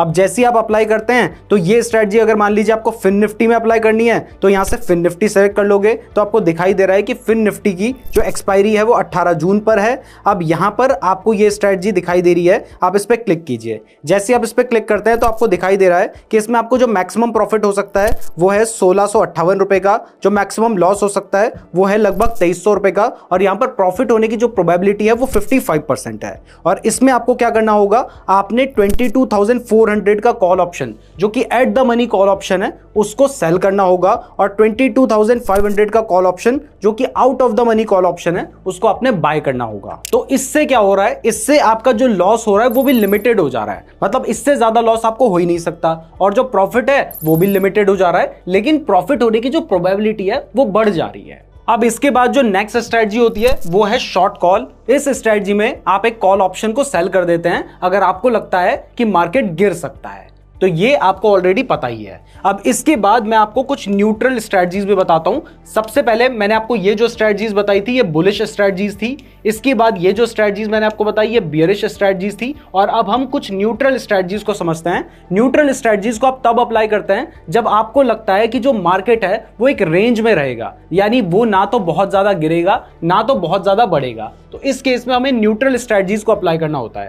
तो इसमें जो सबसे पहली स्ट्रेटजी है वो है शॉर्ट स्ट्रैडल। तो इस स्ट्रेटजी में आप एक कॉल ऑप्शन और एक पुट ऑप्शन को सेल कर देते हैं सेम स्ट्राइक प्राइस के। इसको भी डायरेक्टली डीमैट अकाउंट में देखें तो यहां पर न्यूट्रल स्ट्रेटजीज का भी एक ऑप्शन देखने को मिल रहा है, आप इस पर क्लिक कर दीजिए और यहां पर आपको शॉर्ट स्ट्रैडल स्ट्रेटजी दिखाई दे रही है। इसके अलावा भी यहां पर आपको बहुत सारी स्ट्रेटजीज देखने को मिल रही हैं। तो अभी हम शॉर्ट स्ट्रैडल को समझ रहे हैं। तो आप देख सकते हैं कि इस स्ट्रेटजी में क्या किया गया है, 22,400 का जो पुट ऑप्शन है उसी को सेल किया गया है और 22,400 का जो कॉल ऑप्शन है उसको भी सेल किया है। मतलब सेम स्ट्राइक प्राइस के जो कॉल एंड पुट ऑप्शंस हैं उनको सेल कर दिया है। तो इससे हमें जो प्रॉफिट होने की प्रोबेबिलिटी है वो 62% हो गई है। लेकिन यहां पर हमें जो लॉस है वो अनलिमिटेड हो सकता है और जो प्रॉफिट है वो है 6,250 रुपए का, यानी जो लिमिटेड प्रॉफिट है। लेकिन इस स्ट्रेटजी को अप्लाई करने के लिए आपको 1.3 लाख रुपीस चाहिए। इसके बाद जो हमारी दूसरी स्ट्रेटजी है न्यूट्रल स्ट्रेटजी, वो है शॉर्ट स्ट्रैंगल।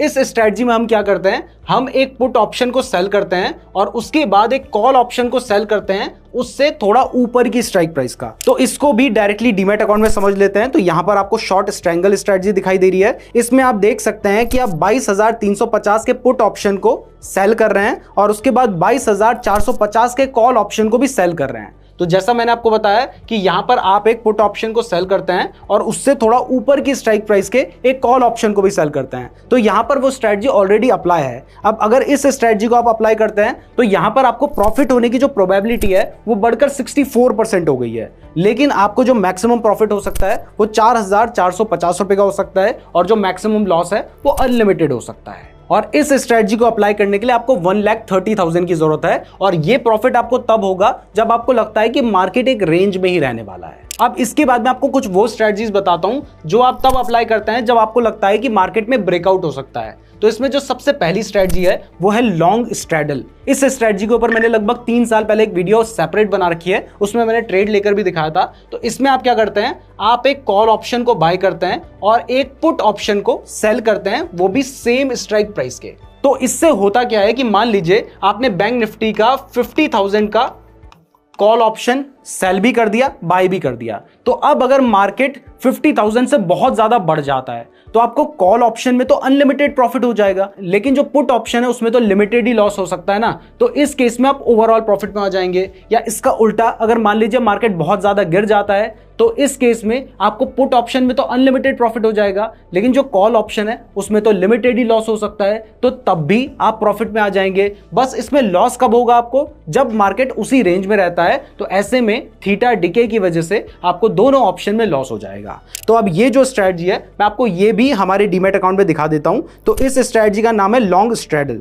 जैसे आप इस स्ट्रेटजी को यहां पर लगाते हैं तो आपको दिखाई दे रहा है कि इस स्ट्रेटजी में आपको 22,400 के पुट ऑप्शन को बाय करना है और 22,400 के ही कॉल ऑप्शन को भी बाय करना है। तो इस स्ट्रेटजी को अप्लाई अगर आप करेंगे तो इसमें आपको प्रॉफिट होने की जो प्रोबेबिलिटी है वो 39% है, जिसमें आपको जो मैक्सिमम लॉस हो सकता है, हम मैक्सिमम की बात कर रहे हैं, वो है 6,272 रुपए। लेकिन जो प्रॉफिट हो सकता है वो अनलिमिटेड हो सकता है और इस स्ट्रेटजी को अप्लाई करने के लिए आपको 6,286 रुपए की जरूरत है। इसके अलावा भी बहुत सारी स्ट्रेटजीज हैं जिनको अगर आप एंजल वन के डीमैट अकाउंट को यूज करते हैं तो ये स्ट्रेटजीज को देखने के लिए आपको सबसे पहले वॉच लिस्ट में जाना है। वॉच लिस्ट में जाने के बाद ऊपर आपको ऑप्शंस वाला एक सेक्शन देखने को मिल रहा है, आपने उस पर चले जाना है और यहां पर फिर आपको इधर पे स्ट्रेटजी वाला सेक्शन देखने को मिल रहा है, आपने इस पर क्लिक करना है और उसके बाद बुलिश स्ट्रेटजी चाहिए तो ये बुलिश पे आप क्लिक करेंगे। उसके बाद आपको दिखाई दे रहा है कि इतनी सारी बुलिश स्ट्रेटजीज हैं जिनमें आपको लगता है कि मार्केट बढ़ सकता है। अगर आपको लगता है कि मार्केट गिर सकता है तो ऐसे में आपको बियरिश स्ट्रेटजीज को फॉलो करना होता है। तो यहां पर ये सारी आपको बियरिश स्ट्रेटजीज देखने को मिल रही हैं। और अगर आपको लगता है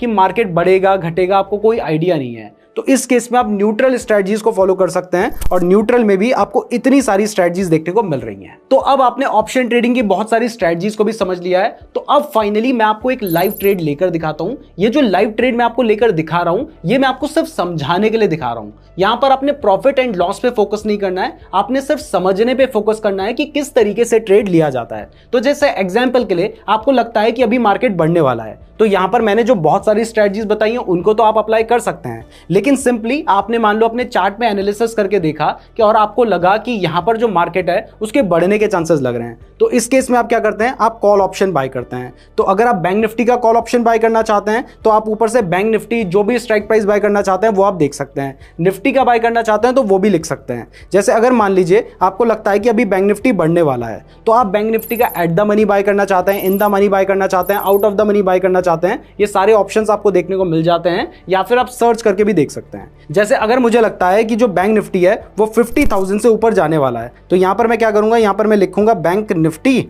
और उसके बाद मैं 50,000 लिख के सर्च करूंगा, और जैसे ही मैंने 50,000 लिख के सर्च किया है, तो अगर मुझे लगता है कि मार्केट बढ़ने वाला है तो हमें कॉल ऑप्शन बाय करना होता है, तो मैं कॉल ऑप्शन पे क्लिक कर देता हूं और उसके बाद हमें बाय करने का ऑप्शन देखने को मिल रहा है। मैंने बाय पे क्लिक कर दिया है और उसके बाद जितने लॉट आप बाय करना चाहते हैं आप सेलेक्ट कर सकते हैं। तो जैसे मैं एक लॉट बाय करना चाहता हूं तो मैंने यहां पर एक लॉट सेलेक्ट कर लिया है। उसके बाद अगर आपको मार्केट प्राइस पे बाय करना है तो आप मार्केट प्राइस सेलेक्ट कर लीजिए, लिमिट प्राइस पे बाय करना है तो लिमिट प्राइस सेलेक्ट कर लीजिए, और इसके बाद प्लेस बाय ऑर्डर का ऑप्शन आता है, आपने इस पे क्लिक करके कंफर्म पे क्लिक कर देना है। अब जैसे ही आप कंफर्म पे क्लिक करते हैं तो आपका जो ट्रेड है वो एग्जीक्यूट हो चुका है। आप देख सकते हैं उसमें जो भी प्रॉफिट एंड लॉस है वो आपको लाइव दिखाई दे रहा है कि मुझे 16 रुपए का प्रॉफिट चल रहा है, अभी 4 रुपए का प्रॉफिट चल रहा है, 10 रुपए का प्रॉफिट चल रहा है। यहां पर जो लॉस होगा वो भी हमें दिखाई देगा। इसके साथ ही जब भी आप ट्रेड लेते हैं तो वहां पर आपको स्टॉप लॉस भी जरूर लगाना होता है ताकि आपको बहुत ज्यादा लॉस ना हो जाए। तो जैसे मैंने 261 रुपीज पे बाय कर रखा है और मुझे लगता है कि मार्केट अगर 220 रुपीज पे आएगा तो मेरा जो ट्रेड है वो ऑटोमेटिकली एग्जिट हो जाना चाहिए ताकि मुझे लॉस ना हो। तो यहां पर स्टॉप लॉस वाले ऑप्शन पे मैं क्लिक करता हूं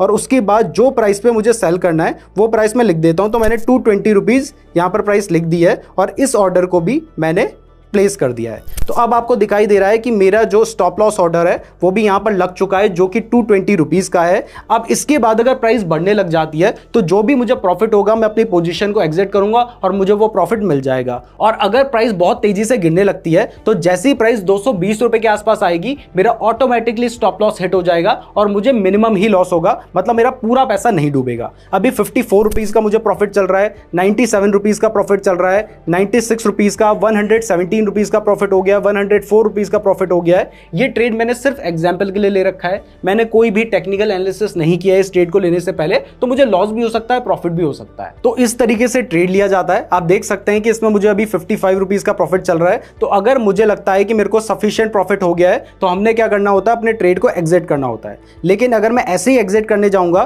तो ट्रेड कई बार एग्जिट नहीं हो पाता है क्योंकि हमने यहां पर स्टॉप लॉस का भी ऑर्डर लगा रखा है। तो पहले आपको इस ऑर्डर को कैंसिल करना होगा। अगर आपका टारगेट आपको लगता है कि अचीव हो गया है तो ये ऑर्डर आपने कैंसिल कर दिया है। तो अब इसके बाद यहां पर आप एग्जिट पे जाइए और उसके बाद जैसे ही आप एग्जिट पे क्लिक करेंगे तो यहां पर आप देख सकते हैं कि मुझे 60 रुपीज का प्रॉफिट हो गया है। अब ऑब्वियसली मुझे यहां पर कुछ ना कुछ ब्रोकरेज भी पे करनी पड़ी होगी, लेकिन उसके बाद भी आपको दिखाई दे रहा है कि मुझे प्रॉफिट हुआ है। तो इस तरीके से ऑप्शन ट्रेडिंग की जाती है। ऑप्शन ट्रेडिंग के पेड कोर्स में ज्यादातर जो चीजें सिखाई जाती हैं वो हमने बिल्कुल फ्री में आपको सिखाई है। तो इसके लिए वीडियो को लाइक जरूर कर दीजिएगा, साथ ही हमारे चैनल को सब्सक्राइब भी कर देना। और अगर आप इंट्राडे ट्रेडिंग के ऊपर भी ऐसा ही एक कोर्स देखना चाहते हैं तो इसके लिए कमेंट कीजिए। इन वीडियोस को बनाने में बहुत मेहनत लगती है, तो अगर आप कमेंट करेंगे तभी हम उस वीडियो को बनाएंगे। अगर आप एंजल वन में अपना डीमैट अकाउंट खुलवाना चाहते हैं तो लिंक इस वीडियो के डिस्क्रिप्शन पे दिया है, वहां से अपना फ्री डीमैट अकाउंट जरूर खुलवा लीजिएगा। और हां, अगर आप प्रॉपर्ली ऑप्शन ट्रेडिंग करना चाहते हैं तो इसके लिए आपको candlestick patterns and chart patterns के बारे में भी सीखना चाहिए। तो कैंडलस्टिक पैटर्न्स वाली वीडियो आपको यहां पर देखने को मिल रही है, आप इस प्लेलिस्ट को जरूर देख लीजिएगा। धन्यवाद।